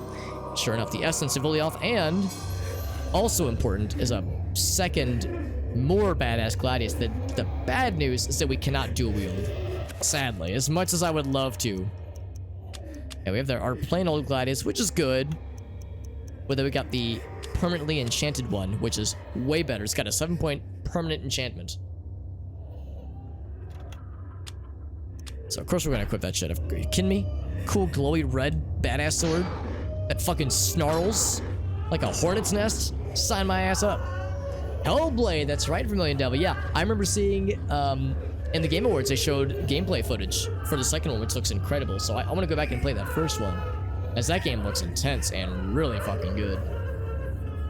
I'd make her die for the for the rot not to go to her vein. Yeah, I've heard the game is really fucking good and does a lot of things very, very well as far as like showing the mental condition that she has and some of the more like subtle nuances. Who invited you guys? Oh, I'm dead. Nah, I'm kidding. It was a sanity effect. So that's a good example of the sanity effects that can happen in this game. Playing in VR, it's T++ El Gaso. Are you hitting me with a C++ tea beverage combo joke? Ogasso, you know I think I'm older than you are. You know I'm an old man, Ogasso, and that my fragile brain can only handle so many dank memes layered on top of each other at once. You trying to kill me over here? Alright, so let's go back up because I forgot we need to go back to the observatory. You're like a year, maybe. I'm 32, for anybody curious. I'm in my early 30s. In my dirty 30s.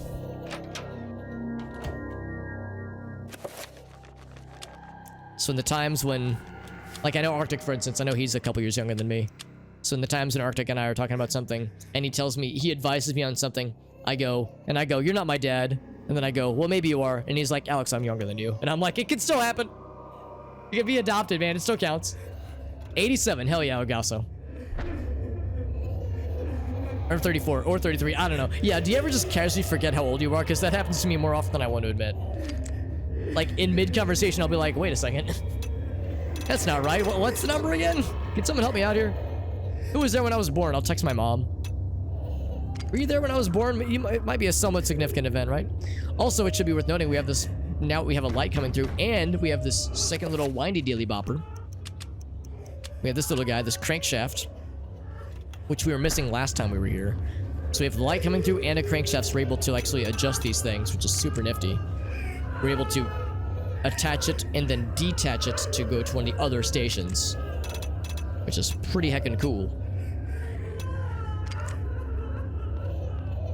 If you recall, there's this one spot on this part of the globe on the ground here, and there's a spot that is labeled with the phrase, "There be dragons here." So, if we can make the light reach that spot, we'll just unlock the dragons. Stop caring. Yeah, I'm in the same boat, D-Man. I mean, I care because certain things need to be watched as we get older, you know, certain medical things need to be, you know, need to have regular attention. One thing I'm not particularly looking forward to is in about 7.5 years, I'm gonna have to start having colonoscopies. Not something I'm particularly excited about, although I've heard that medical science has progressed to the point where they're not quite as like unpleasant as they used to be. So, and it's important, you know, colon cancer, that kind of shit ain't fun. So it's good to avoid it. Also, a sanity effect of the poking the fireplace. Well, the fireplace isn't lit, so kind of seems a little silly, don't you think? Next one's gonna be, yeah, next one's retirement. Yeah, and we got a while to go for that, don't we, Elgaso? But eventually. Forget like specific dates more than anything. Yeah, I like to think I'm okay on dates, and I'm like okay on people's ages for the most part, like family members and like prominent people that I keep up with. But yeah, some more so than others. I definitely goof on like some embarrassing details from time to time, honestly. No speculum up the butt. I mean, you gotta pay extra for that shit for $1 million. Gotta pay extra for that shit and, you know, call them daddy, you know, call them nice, pleasant things.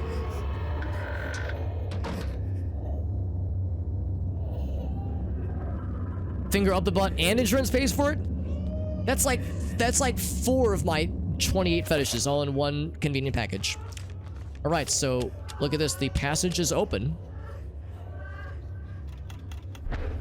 That phrase, "there be dragons here," well, we all know what is underneath this mansion, so that's awaiting us. Also, if we go back here, we can see that the well has been filled.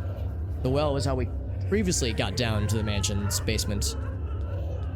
But since it's been filled up, this is the other passage leading down.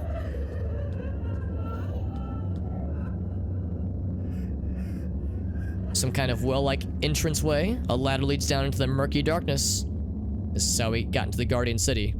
And there's a way to keep it extra locked. The intention to probably, but if I'm paying them for it, or I guess I'm not paying it. Well, I would probably still have a copay for it, right? So like insurance would only pay so much of finger and butt. Also, I like how, yes, I can't climb the ladder. Also, her name is also Alex. Sealed, perhaps by Maximilian all those years ago, perhaps. I wonder if we'll find more ammo for our gun, because we don't have a lot of gun ammo. We have our shotgun, which is great, but can only do so much. And there's the city. And of course, it's just a flat texture, just a flat JPEG of it. And there's no light emanating off of it. The city does exist, and it is incredible. So these are the ruins of Enga, parasited by the Guardians of Zelatoth specifically. 9 towers, just as before. The towers serve as some kind of array, just as Edward utilized in his chapter.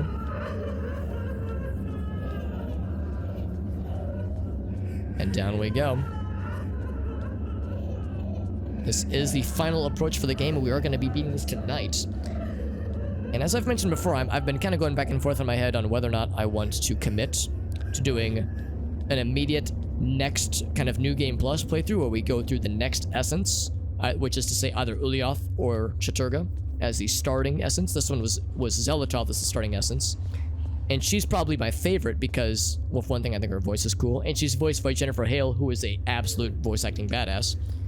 But also, I think just the sanity effects that Zelatoth has and the monster designs are fascinating. Because Ulyaoth's specialty is that he is a mage, kind of a sorcerer, ancient that has interdimensional powers and kind of plane shift and that kind of stuff. Chaturga is just a fucking meat crab monster demon who's just a brute, who's just a fucking muscle-bound brute bastard. But Zelatoth attacks by making people and things around them insane. Just by beholding her essence, they will lose sanity. So I think hers is the most interesting from a lore perspective. Yeah, Zelatoth is pretty badass, honestly. Oh fuck, I forgot about this. This makes navigating this area so annoying. Yeah, Jennifer Hale's awesome. Yeah, there's technically 2 voices, but I think Jennifer does the primary one, and Elia's voice actress handles kind of the secondary voice we hear. All right, so let's save. I don't save often enough, it seems. Yeah, some Old Testament shit for sure. Probably even pre-Old Testament, honestly. Yeah, let's go ahead and get another shield going. Actually, I have a hotkey bound for it because I am so smart.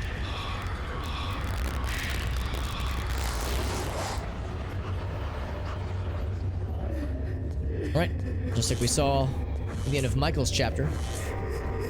Alright, so I think we have to just get to the end of the doorway there, because all these are blockified. Probably gonna take a few hits. Oh, I have to do a 7-point dispel. Fire. Ah, shit. Okay, let's go this way. It's annoying. I think it could still reach from there though, probably. Let's find out. The boisterous one? Yeah, she's the more passive one. Yeah, subtle and sad. Yeah, Zelatoth has 2 voices that kind of interweave. I need more magics. Like we're doing pretty okay magic-wise. Does this hurt us? Ouch. Why am I surprised? There we go. Give me that shield. The crunchy audio shield. Swoosh, swoosh, swoosh, swoosh.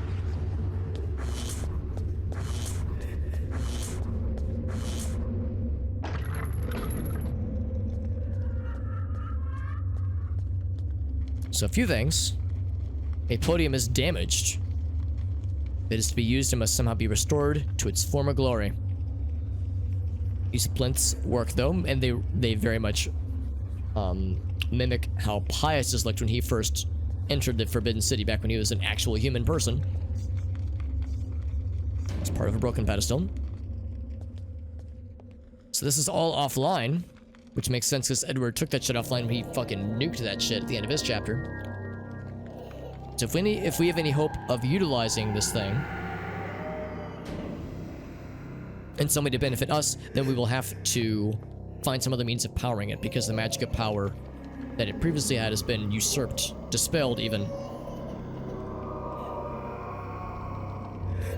Edward used the arrays to destroy the denizens of the Guardian City. The spell we cast was Dispel Area. Alex needs to match the power of the Lich and destroy the Ancient. How do we match his power is the question. So we have the fragmented pedestals here. We can at least mix them together. So we have the top, we have the broken pedestal together. But we need to repair them. And the best way to repair is with a good old-fashioned enchant spell. What you doing? And the nut hydrate. Here we go. Nut and beverage. Here we go. Nut. Delicious. Thank you, Vermilion Devil. Making me drink my own nut on stream. 18 plus. Here we go. We have a repaired pedestal. Let's go ahead and reattach that shit. Can't use it now. What if I stand right here? Aha! Look at that shit. And now the plinths are reattached. Let's go ahead and slap these bad boys on there. We have these 3 essences. So again, our chosen villain for this playthrough is Zelatoth. And there are 4 total essences, with 3 primary ones where Mantarox is in the middle. Purple Boy is in the middle. But we have the 3 other ones. We have Ulyaoth, the blue magic or water magic. Chaturga is the red fire boy, and Zelatoth is the green leafy insanity lady. And all the Pokemon rock, paper, scissors advantages and disadvantages follow as you would expect. Put Ulyaoth here. I don't think it matters where you put which one. Chaturga, you go right here. And Mantarox goes right here. We acquired all these essences over the course of the last several chapters, as all these different characters worked independently, but kind of also together to gain all these powers, sometimes sacrificing their lives or even their souls in a few cases in order to allow Alex to ultimately prevail against Pius and his evil plans to summon ancient evil to plunge the world into a new era of eternal darkness. How does one obtain a nut button? I can show you, dear viewer. I can show you, my friend. So, I don't know how closely it'll show up, but there is a URL on this lovely invention. Nutbutton.com. I'm gonna hold it. There we go. The nutbutton.com. Not just any nut button. This is the real shit. I think you can also get it on Amazon, probably. But last I looked, that is a real website that actually functions as one would hope that it would. And that they do sell nut buttons and other nut-related paraphernalia. But the button is the, as you would imagine, the most compelling merchandise that they offer. Compelling, Alex? Yes. Phrasing intentional. Whoops, I think I just de-equipped my gun. Get these trappers out. These trapper keepers out of here. These Dawson's Creek trapper keepers. The city looks quite different with it being all powered off and sad. Whoops. Alright. Powering this thing up. The game hasn't explicitly said it, but it kind of hinted at it previously. It was saying, how do we match Pius's power? Pius ultimately is trying to summon his chosen villain, deity, into the world into our dimension, our domain, in order to plunge into an era of eternal darkness ruled by elder gods and awful things. So how do we match that power? Well, really what we're going to need to do is we're using this city as like a gigantic 9-point power circle to cast some ultra mega badass spell. And the game will only let you cast one specific spell, like how we had to cast a spell area when we were here in... Oh, I should heal, by the way. When we were here in Edward's chapter. So I'll go ahead and spoil it and tell you. What we're going to do is we're going to summon our competing ancients to fight and defeat the ancient that is chosen, or defeat the evil ancient. And to be clear, these ancients aren't good guys or bad guys. We're gonna summon an evil ancient to fight that evil ancient. We know that ours will win, but then we'll have to deal with the aftermath. After ours defeats the big scary, there's still the pressing issue of like, wait, how the fuck are we gonna survive the aftermath of this thing? So anyway, let's look to see what's going on here. No details or anything? Yeah. So I think all we have to do is probably reveal hidden. Reveal invisible. Let's just do a 7, and I'll just assume red. I don't think it matters.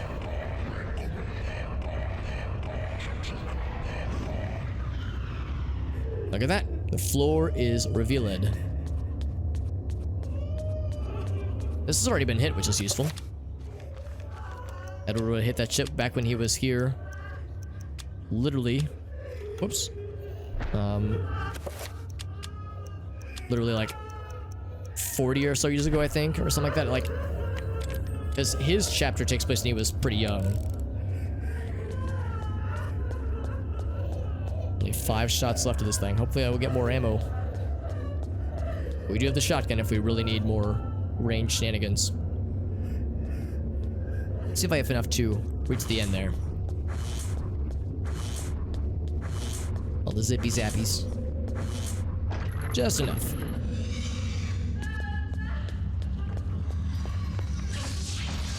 One thing I think I might do is that it occurs to me we're probably not going to get any sanity effects while we are in the Forbidden City, because I think so. I'm going to actually recover all of my sanity. I'm going to do a rare sanity recovering. Because usually I like having low sanity because I want sanity effects, but I think in all my playthroughs of this game, I don't think I've ever actually had a single, like, legit sanity effect in the Forbidden City. You get the soft ones, like the noises and the Dutch angle on the camera, but you don't get anything significant. I want the significant juicy bits. They're denying me the juice. So for the ease of convenience, I'll go ahead and let myself be normal sanitied. So not item, not area, not self. Dude, although I like the idea of powering ourselves up, turning ourselves into an ancient deity. But no, the game requires you to make sure you pick the right spell. The hint in Edward's chapter is a little bit more explicit, I think. And this one, it's not, I don't think it's quite as obvious. So I think new players would probably like bounce off of this a few times, because yeah, if you try to cast an invalid spell, it just won't fire. It's a little bit awkward. Is there one over here? Oh, one over here. That is my last revolver shot. So now we're down to cool sword and cool shotgun.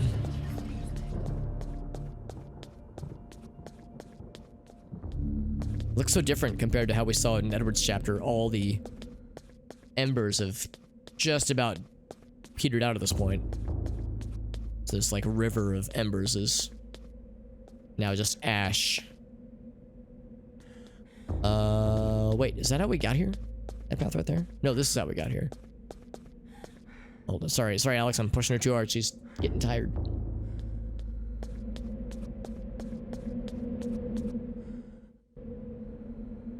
Oh, that's what this is. Okay, so in that case, I go back this direction. Will this poop me out on another cool place?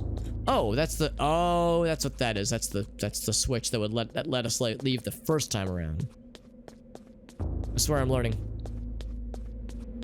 One thing I do kind of wish this game would have implemented as far as other spell effects would be some kind of speed up spell that will let you move faster. Just in cases like this, just kind of arduous. These are very large rooms with cool architecture. I like them, but they're sometimes a bit of a pain to navigate.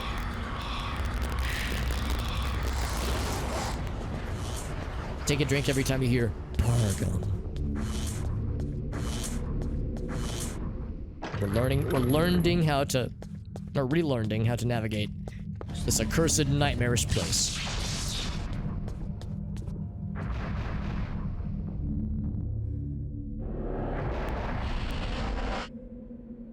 No friends up here. Just fine by me. So it's gonna be summon and creature, and then 6 Paragons, and then our chosen element. And of course the chosen element will be to defeat Xelatoth, which will be Chaturga in this case. And what's this now? Last time we were here, we observed that this area, this room even, is like a monster museum of sorts. And 3 monsters broke out of said museum, and we had to fight them and kill them in order to escape this room. So there's a monolith here with a trapper emblem with some skulls behind it and tasteful other architecture. It's a lumbering zombie corpse, red specifically. Trapper in that over that one was blue. Also interesting. Then over here, this emblem is a green horror. So last time we had to defeat monsters in order to leave this accursed place. I think this time we have to replace monsters, put them back into the museum in order to leave. So let's do exactly that. So spell list, get a trapper in here to match the emblem. We need to make it blue. T-pose, yeah, a bit of a T-pose. It's kind of an A-pose. You know, T-pose where it's like outstretched. A is more like at a kind of a diagonal, kind of, sort of. So we create a little trapper baby friend. I birthed it myself.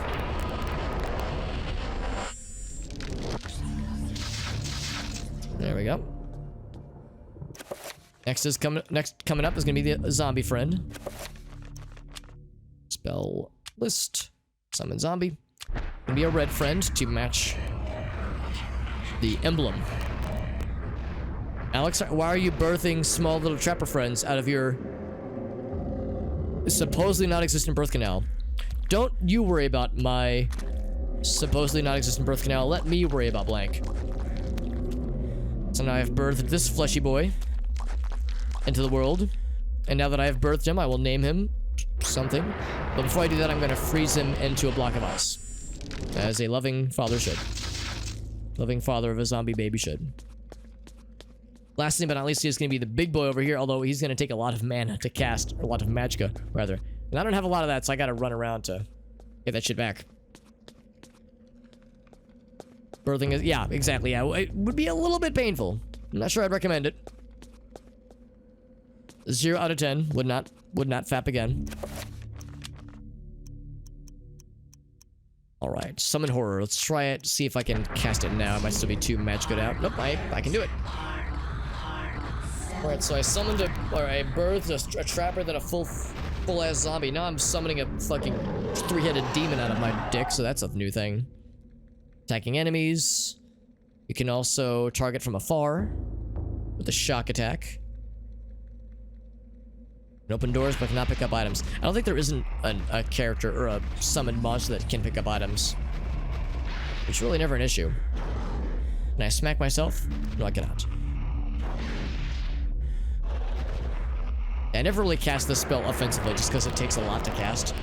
But controlling a horror is pretty cool. They are terrifying demons.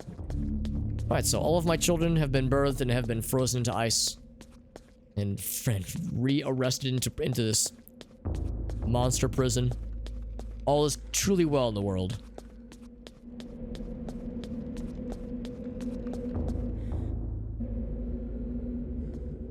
Alright, so I'm gonna wait a beat. Let Alex get her stamina back. And then yeet my meat into next week.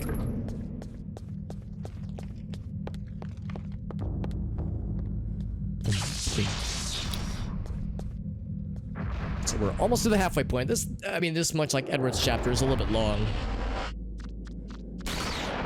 It's not really a chapter in the classical sense of the word. I guess you could say Alex's chapter is just one kind of hub chapter, like a hub world of sorts. But this is the final approach. We'll be finishing the end of this particular playthrough number 1 tonight, but like I said, we'll have more in our future. Okay, so I feel like I should save. I can't remember how this works, so never mind, I cannot save, so we'll have to figure it out as we go. So my controller vibrated. Whoop! And now we're in the sepia zone.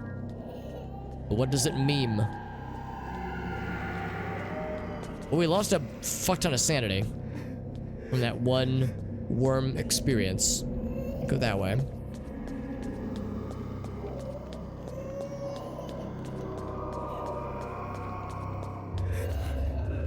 Camera's doing some odd things.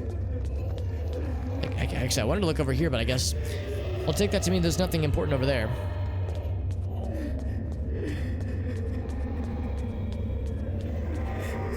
And it's right if we moved over this purple stuff. It's not purple right now. Wouldn't know it by looking at it. So we're gonna restore sanity. See if that gets us anywhere. I honestly can't remember what we have to do, but I think we start by restoring sanity. Foist. The full restore.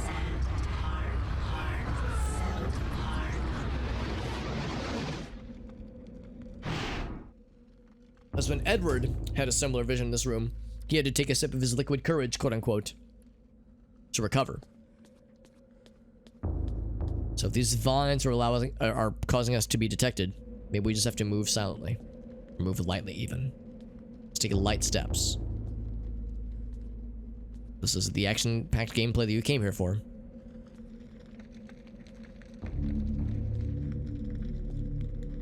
If you wanted to be really fancy, you could use Mantroc's Reveal Invisible spell to turn yourself invisible. It's pretty cool. But I don't know if that would work in the way that we would hope that it would. I don't think it would make us invisible to seismic activity. Seismic detections and such. We'll need more magic to be able to make it from here to the door. So let's prepare it accordingly. Swoosh, swoosh, swoosh, swoosh. Then we run.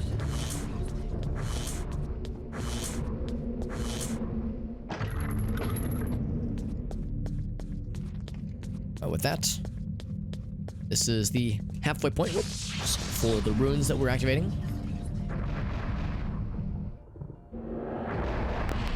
And by this point, we're starting to like run out of rooms that are new to us. Now it's just a matter of kind of navigating through all these areas. Hey, Whale, what's up, buddy? Oops, I have the wrong thing selected. Thank you very much, Mr. Whale. 2.5 years, or almost 2.5, which is hella awesome, man. Thank you, my friend. Well, you're too good to me. Thank you very much, my dude. How you doing on this fine evening?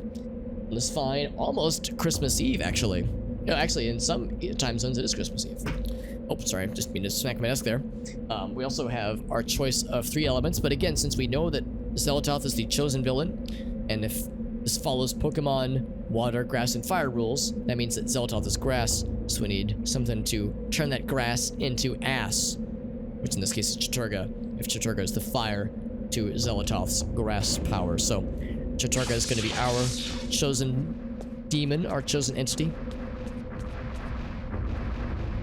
or ancient, or elder god, whatever you want to call it. Just got it to work. 3-day weekend coming up, Will? Hell yeah, dude. Can I do a magic attack? Just occurred to me. I have like a fancy magic attack. I kind of want to do a quick one. Quick and dirty. See if that goes off. Yeah, it works. In fact, it got all of them, which is kind of nice. Much nicer than having to shoot individually. Do you have anything fun planned for your 3-day weekend, Will?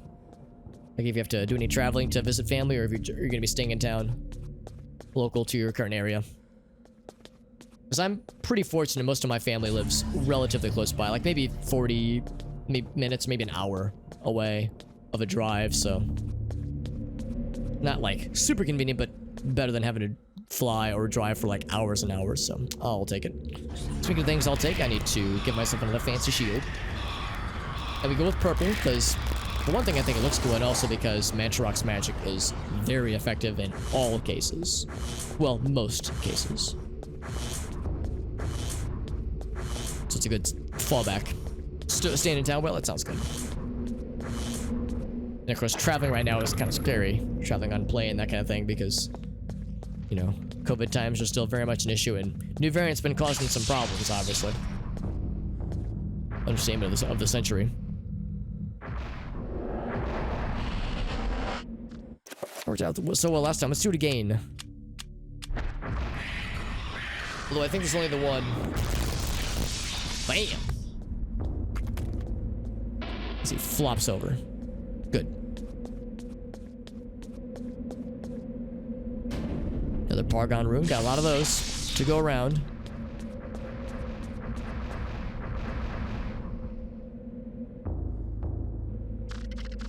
Ooh, lots of buddies. Oh, but they're invisible. Sneaky boys. So if they were green, we'll just assume that they're... I think all of them are green. So if they're invisible, we always know that there's always reveal invisible. Go and make it a 7 spell or 7 tier 1. I don't think we need to, but let's go ahead and hit it with the big shit.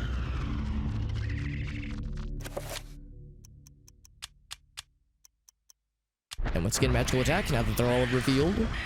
Let's fuck them up, fam.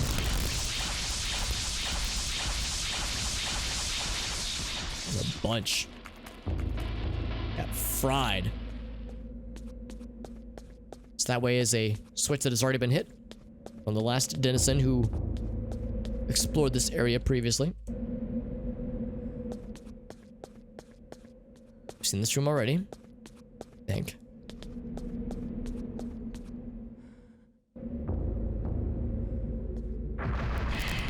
New shield, because we once again have a fairly long walk to get back to the door.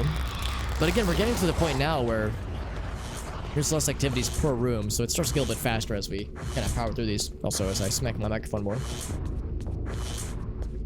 Yes, the game will go faster if I abuse my hardware.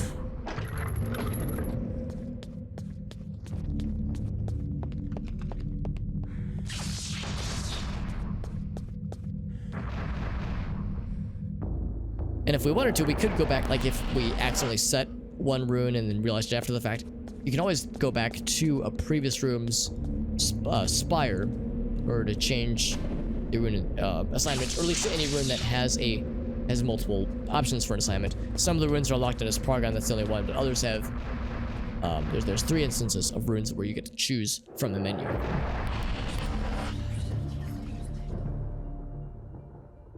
And what this? And of course, it is barrierified. But chilling this room, I'm gonna jack it on real quick. Jacking it on stream.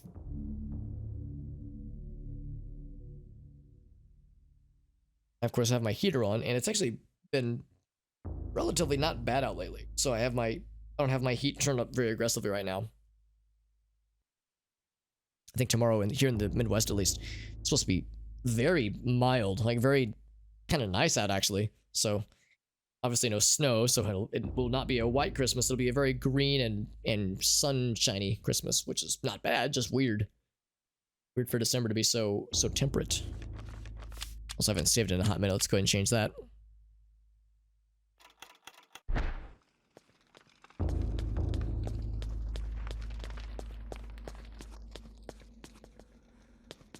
So what are these guys? Oh, we can't actually investigate them. So I think there's 3 of them. There we go, and they're aligned to each essence. And you know, we already have 1 sword that is already aligned to Chiturga permanently. Wait, don't appear to reach. Can't appear to reach, right? So, we could try magic attack, or I could just enchant my shoot gun.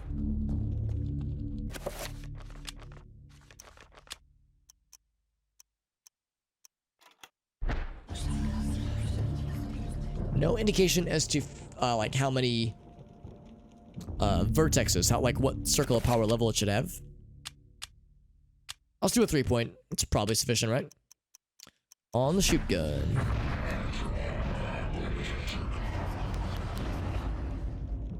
Oh, it's closely. I like this animation a lot. Watch Alex when she pumps the next shot. Oh, I didn't show it.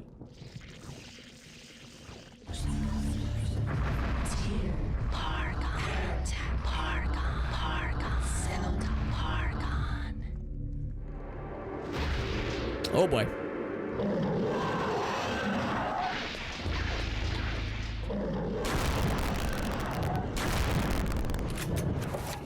There it is. There it is. That's the animation I wanted to see. The like one-handed. So cool. Oops. So that thing is not quite as scary to fight because we have really good weapons against him. But still, those things are still pretty beefy. Do a quick 5-point recovery, get us some health back. So the other friends were able to restore their buddies too quickly, which I'm not a fan of. So we need someone to damage all of them equally. Let's see if we can do this. I'm gonna do a 7-point magic attack. I have to define it first.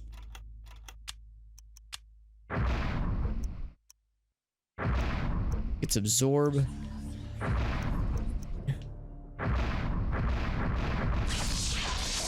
That's reveal invisibility. I guess it'd be project area then.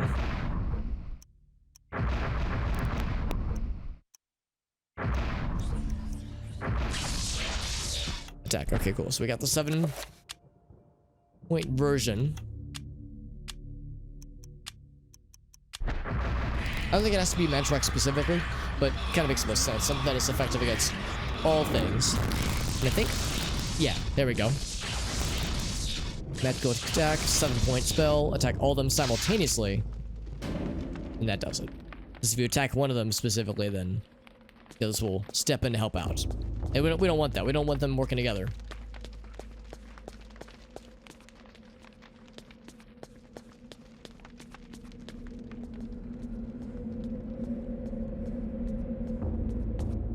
As we approach this very ominous doorway and hear the ominous thumping noises.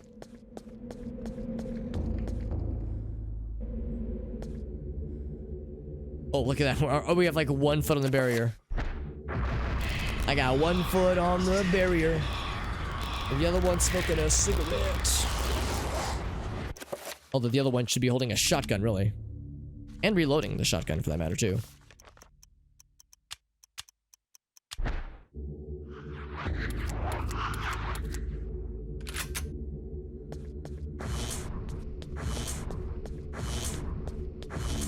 Is it gonna suck all of my little purple friends? Not quite, not quite. Left 3 of them.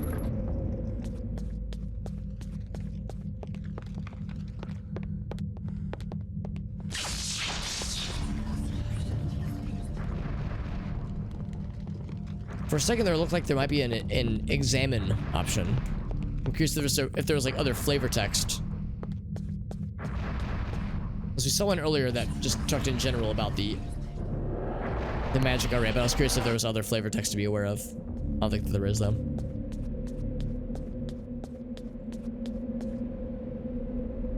Oh, whoops. So this would be summon, I believe. So we're summoning a creature.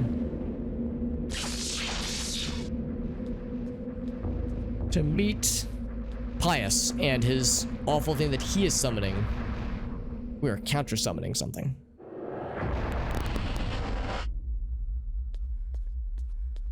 We've been here before. Oh, we have not been here before, at least not with Alex. Still got that huge block. Is it a memorial? A tomb of the original inhabitants? Some kind of bastardized internment of its loathsome conquerors? Hard to say.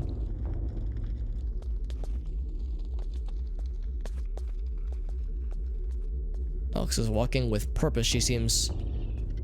I was gonna say we can hear it. I don't see it though. Let's see. I do... Ah, there's this. I was gonna say, I know there's gonna be some stuff going on here.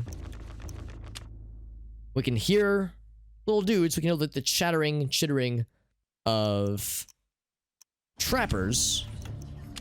Let's do this. Dispel. How many points is this one? 7.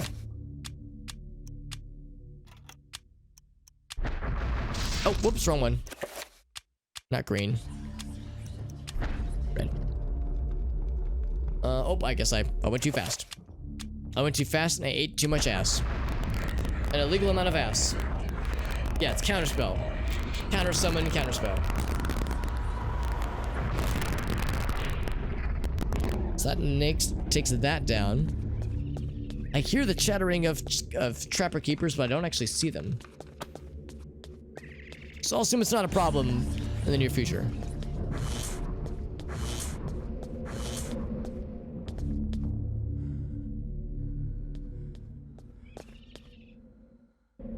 I guess it could be in the next room over, maybe? Maybe. Power Wash Simulator, Mr. Whale. I've watched other people play it. It does seem like a pretty fun game. I don't know if it would be like a game I would stream per se, because I don't know if I'd be able to make it interesting, but it does look fun. As like just a fun game to play, just like with the homies, just playing it off stream. That might be kind of cool. Let's do. Oh yeah, I've got it bound. I keep forgetting. Have you tried out multiplayer, Whale? So I've watched a few people play in multiplayer, but I've mostly watched single player.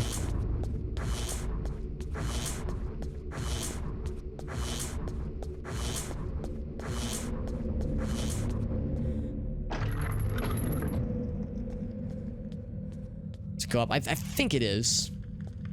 But you know, as I say that, I'm starting to question I'm questioning my sanity, questioning my confidence. Here it is. It's the final one, by the way. That was a recent. Okay, I was gonna say I feel like I saw something recently, because I remember hearing people in the voice chat with them, and it seemed like they were reacting like to things in the same world. So I'd assumed that they were playing together. Alright, here it is. Final one. Oh shit. Did we choose the correct spell components? Let's find out.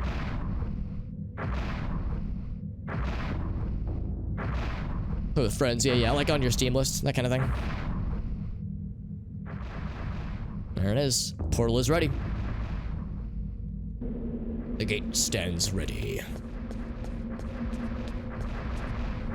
So with our spell components queued up, ready to roll. And the spider door scene. Oh, this fucking room, right. Gotta bind some dudes. Because these 3 guys are working together to get this barrier thing going.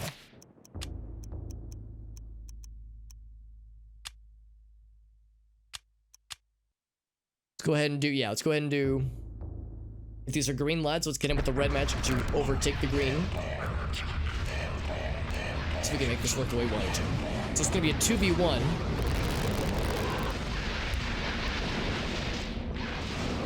That one's gonna fucking lose instantly. That's fine, because that took out one of the 3. 2 are all that remain. Let's walk around a bit, get some magic back. Those 2 are having to work on overdrive.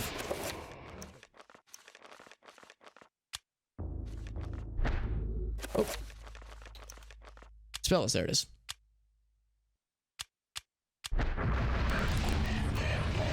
So let's do it again. Bind the other one. And have them fight each other. And whoever loses will cause this shield to go down, I think. Hell yeah. Gonna empower our shotgun to blast this motherfucker. Commence motherfucker blasting. Fuck you. Ouch.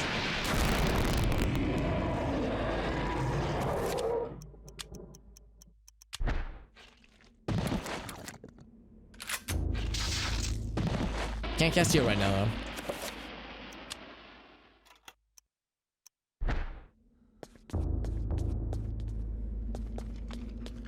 Anything else this way, or is this a dead end? It is a dead end. Who would have seen that coming?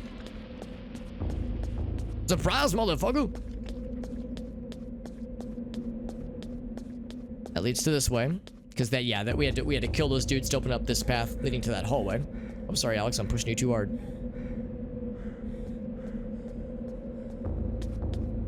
This, I think, is still a dead end.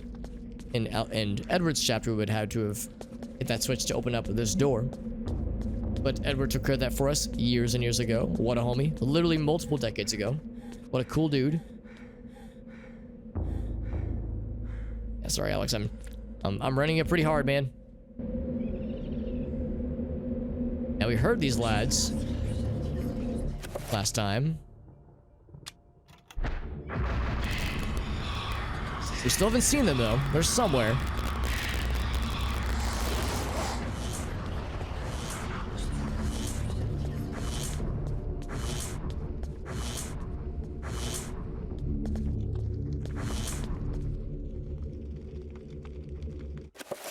Alright, well, that guy is there, and I don't have... I mean, of course I have shotgun ammo, but I like to think it's worth preserving the shotgun ammo that I have, because I don't have a whole lot. So I'm gonna do a magical attack.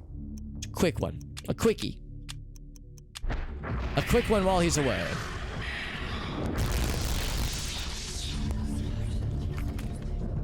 Thinking if there was others, they would also get blasted. Booty blasted, specifically. Let's do a quick heal as well. I think I have enough shield to make this little run here. Just barely. And now we're back here. This, I believe, is going to be our final approach, friends. Except I need a little bit more magicka. To make sure all of our affairs are in order, we have our cool sword. I'm going to also empower our shotgun before we get into the next, section here. Of course, I'm going to save. If I have enough magic, I'd also like to give myself a shield before we get to the next major area. Will not shock you if you were to know that we'll have a number of cutscenes and a boss battle.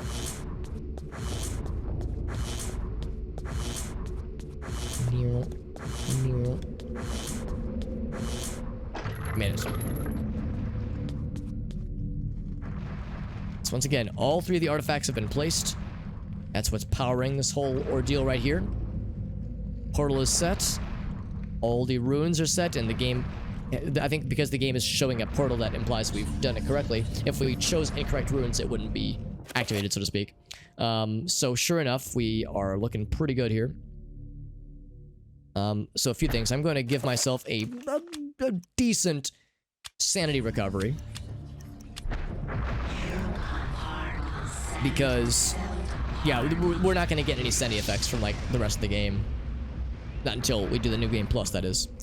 So let's get a sanity going. I'm also going to give myself a shield, except I don't have the juice for it. So I just have to run some laps. Get enough juice for a shield.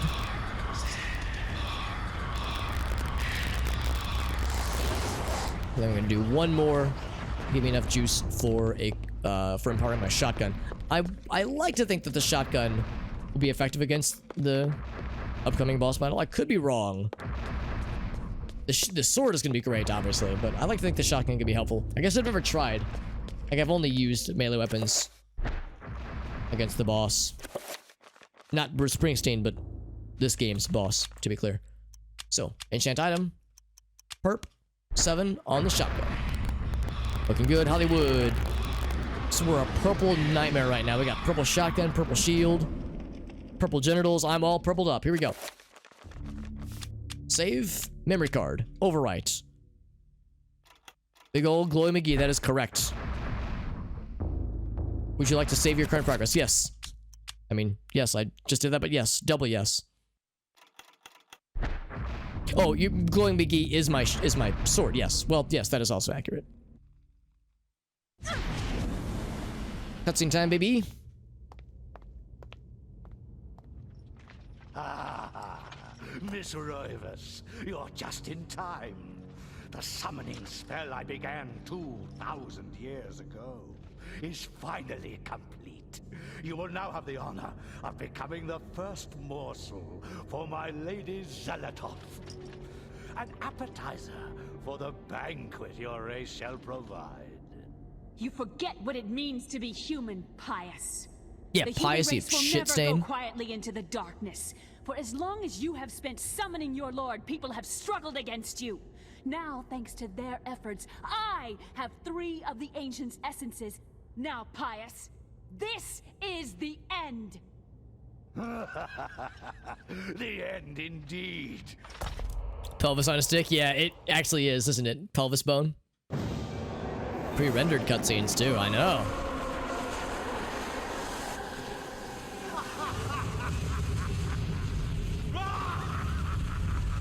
Now, my favorite color is blue, but I will confess, the green magic effects in this game look fucking incredible. I love it. There she is. Lady Zelatoth in all her multi-limbed eyeball glory.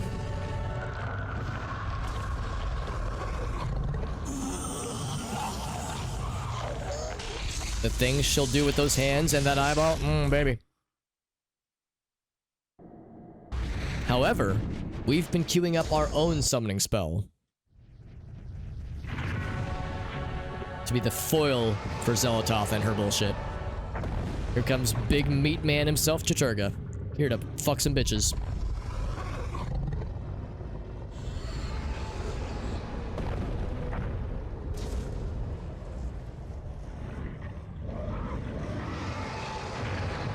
If I had a crab rave instant button, you know I'd be smashing that shit. Bum, bum, bum, bum, bum, bum, bum. All right, here we go.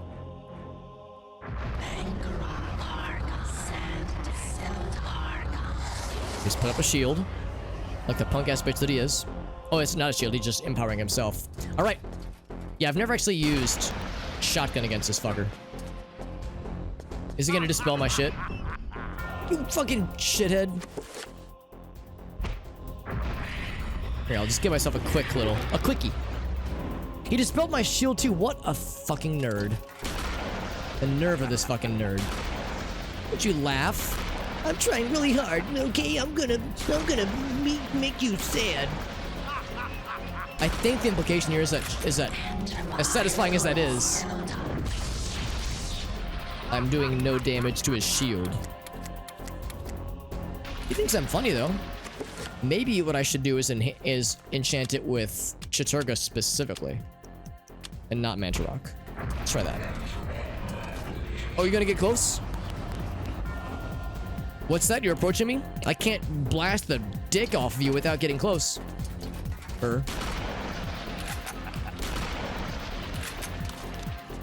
Alright, so I'm not doing anything to his shield, however. Well. There we go. So it's gotta be melee. Look at this. His bullshit is exposed. Now can I booty blast his motherfucking shit? Not sure. It's gotta be melee. Oh, what was that? A glimmer. Glimmer of something. A place we've seen before. Maybe in a dream? In a nightmare? Maybe a what nightmare? Hard to say. When we hit him. Oh, there it was again. When we hit him, we get to expose the essence that empowers him. It's back there. Look at him trying to cast spells like he knows his shit. What a dingus. 3 is the magic number, and look at this. So now the spirits of the fallen get to have one last chance at revenge. So Elia, she was our first adventurer in the very first chapter of the game. And as such, she gets to be the first one to fuck up this nerd and his bullshit. So even though we can't attack him directly, we're able to just use the power of Chaturga's magic to, like, blast his shield enough to reveal the essence. So first it was Elia. Now it's our boy Anthony. Now, Anthony, you've got your cool little sword, and that's neat and everything, but I kind of miss when you had your bastard sword. That thing was much cooler. Whereas I guess that went to, yeah, let's try this again. That honor ultimately went to Peter, who was the only one that lived using that damn thing. So every character from ages past needs to have an instance. It needs to have an instance, I suppose, of being able to hit the essence.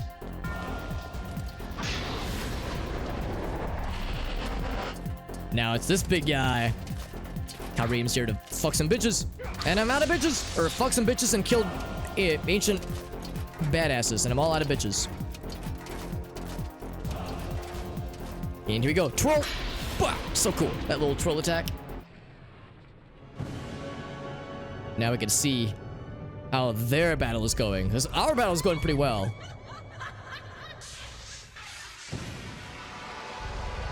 Look at this bitch trying to touch our tra-la-la. Fucking clock her dick off. Hell yeah. Good shit. Smack the crap out of her. You get a little bit injured. I'm gonna do a quick little healsies. Look at this chump trying to cast spells at us. Ouch. Who's up next? Oh, Maximilian. Only fitting, given that he had to endure all kinds of bullshit because of this guy's assholery. Whoop. Let's go ahead and smack it now. Get back in there, Maximilian. Yeah. Let him take a swing. Oh, he still hit me though. That's the unfortunate thing, is that Maximilian's he's a thick boy. It's harder for him to get away.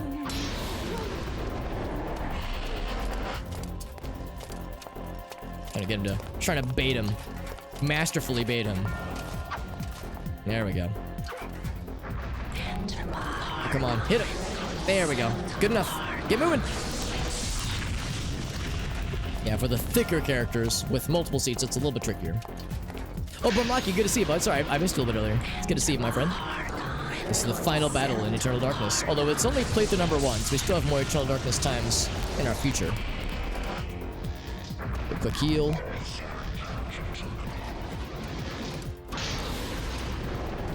Like how every time you hit the essence, it makes Pius kind of flinch a little bit, which is satisfying. And look at this guy, Paul Luther.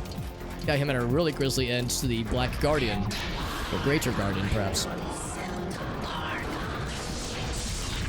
It's kind of nice that everyone who fell directly during the events of this game gets their chance to shine.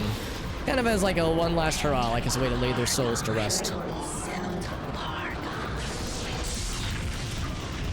Okay, he still reached us from afar.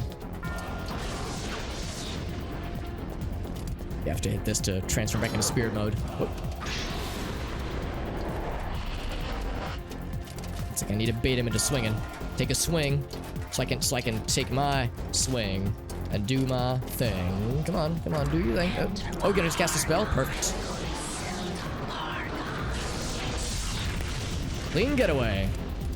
And like cool shamshire and everything. Oh, I missed. Oh, I missed again. Oh, that's embarrassing. I guess for that one, you don't want to do vertical attacks.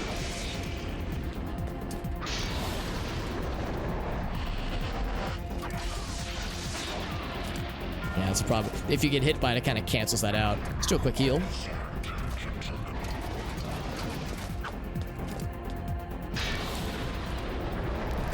Alright, get in there. Oh, here we go. It's already visible. Perfect. There we go. Oh, your shit is fucked now, Pius. Ooh, that was crunchy. No, some crunchy audio. Look, our guy's so fucking swaggered out. He's like, not even worried.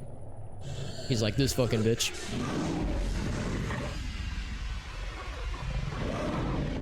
Fucking cut her eye. Oh, blast. Oh, hell yeah. We're not done yet. We have the advantage, but it's not done.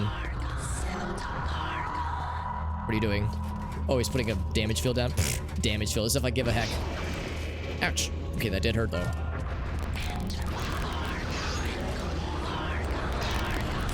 Okay, I gotta get out of there. I don't think I want to be in that. Oh, it casts it from his location. That's kind of cool. Yeah, he is a more advanced sorcerer than us. He's able to cast things from afar and have it still be in effect while he's moving. We don't have that power. We have to be standing still if we're doing shit. Oh, look at this. We're taking off chunks of meat off this guy. He's still pretty confident, though. He doesn't flinch with every hit, but he does flinch with some. Quick heal. It's kind of for the better that he doesn't have a heal spell. Oh, he's wounded. Look at that. We're winning. We truly do have the advantage. At this point, I'm just fucking playing with my food right now. I'm not even going for like big hits. Oh, I just ran into that damage field though. Combo. Bam, bam, bam.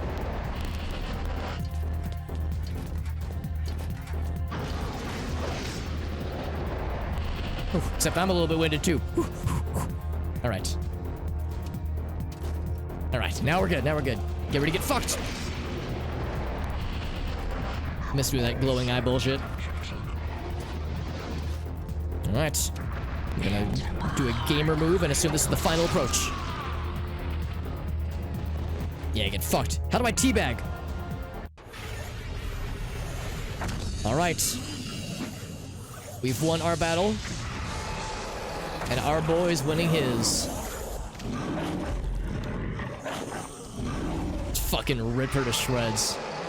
Not even close. Didn't even break a sweat. The evil is vanquished.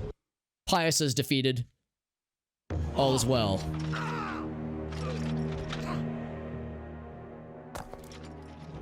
Yeah, now we got the dick shaft. Not so easily destroyed. Pelvis shaft, same thing. No. My death is just the beginning.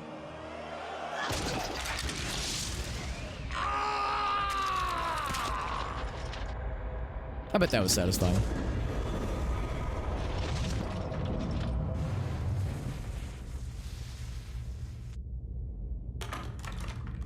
Clunk.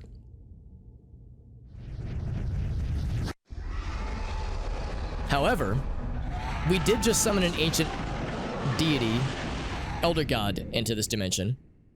And that could cause some problems. But we got one more homie to help us out. Quickly, Alex! We must find this creature! It cannot be allowed to remain in this universe! So instead of summon creature, we need to bind creature. Protect. Ah, that's the ticket. That was the last spell we got, so it's fresh on the mind. It's the final puzzle of the game.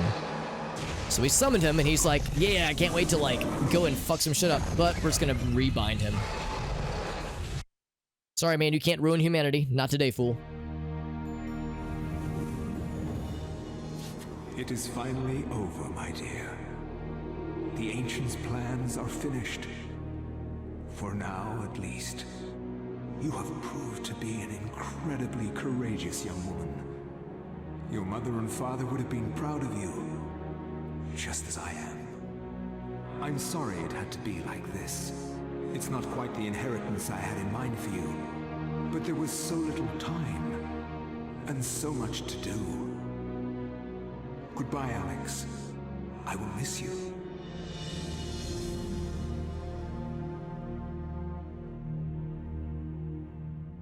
We still got the tome. As I gazed up at the ancient I had brought into this world to stop Pius, my mistake was made clear. This ancient could lay the world to ruin just as easily as Pius's would have. And yet, as quickly as it began, it ended. To think that once I could not see beyond the veil of reality, to see those who dwell behind. I was once a fool.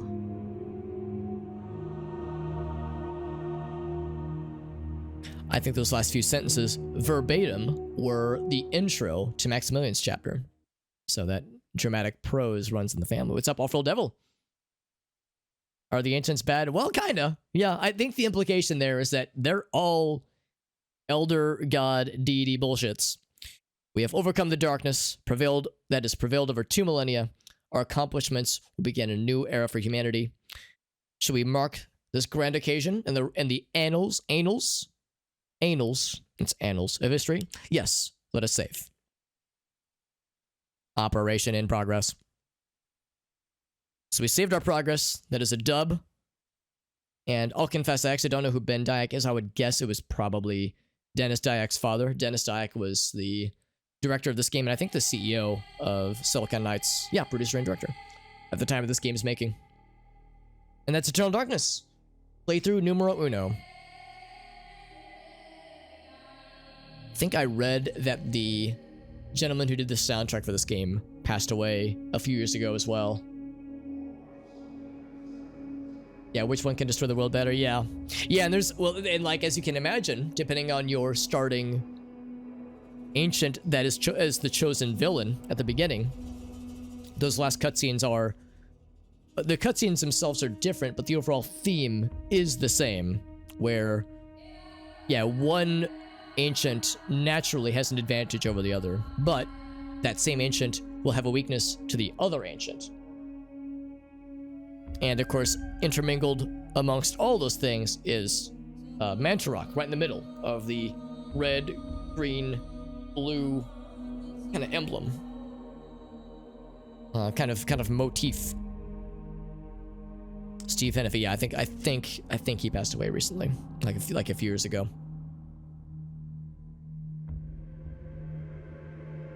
And of course, each essence has its own voice actor and its own character model. Like the combat cutscenes at the end are different, and there's like subtle differences with like certain, well, definitely there's significant differences with the monster designs. Even though, like, oh yes, each one has a bone thief, has a horror, a trapper, a guardian, all that jazz. But there's like significant differences in the overall design, and also like the stats. The red ones are usually beefier and don't have like any special properties. Well, I guess there's special properties that they can regenerate their limbs, but they're usually beefier and faster. The blue ones usually have some kind of like special ability, like the guardians for the blue guys can float without having to walk around. The blue zombies can explode, like self-destruct to do an AoE attack. I think the trappers are like ethereal, so they can kind of see through them, which is kind of cool. There it is, yeah, Jennifer Hale is Zelatoth voice and Alexander Roivas. And then Kim Mai is the second Zelatoth voice. See if there's other names I recognize. Yeah, some portal shit. Yeah, I think you're right, D-Man. That sounds familiar. I was an ancient deity. Yeah. I mean, they have specific things that they want and are good at doing. Yeah, we were saying earlier that of the three of them, yeah, Zelatoth is the scholar. Like, she's the one that causes people to go insane when they look at her. Ulioth is the sorcerer. He's the magician that uses portals and like cool shit to exist in different planes. And yeah, and Chiturga is the fucking meat crab badass monster. Whereas his power is his strength, like brute force, that is. Like, so there it is right from the beginning. That was that scene right there. Our first zombie encounter, where he was guarding the little cube. Produced by Shigeru Miyamoto and Iwata. There was a third name that I didn't recognize there. 2002. Wow. Crazy to think it's been almost 20 years. Holy shit, man. Reserved by Nintendo. And they keep re-upping their trademark for Eternal Darkness. They don't do a whole lot with it, frustratingly so. But we do know that there is Alexander Roivas is a spirit in Smash Bros. Ultimate. And these on like the spirit board gameplay thing you can do in World of Light. So they're continuing to, you know, to re-up it each time it comes up for renewal. And as you can imagine, a lot of like Nintendo watchdog news sites always get very excited whenever they renew the license, or the trademark rather. But it's always like, guys, come on, it's just the annual renewals. We all know better. Then we got our hopes up. But wouldn't it be cool? Wouldn't it be cool if we were to get some kind of sequel? Or Silicon Knights with the developers. Nintendo owns the trademark, so Nintendo could just easily give it to a different developer. And there's a lot of developers who do some really cool horror games, so I like to think it could be done. And that marks the conclusion of gameplay of playthrough number 1. I was pretty slow and deliberate through that playthrough. So with the second playthrough, I think I can just hit the start button. There we go. With the second playthrough, I'll be much faster. Definitely through the gameplay segments. I'll still like walk fairly slowly in a lot of areas because I want to make sure we get sanity effects, because that's like the main thing I'm kind of going for.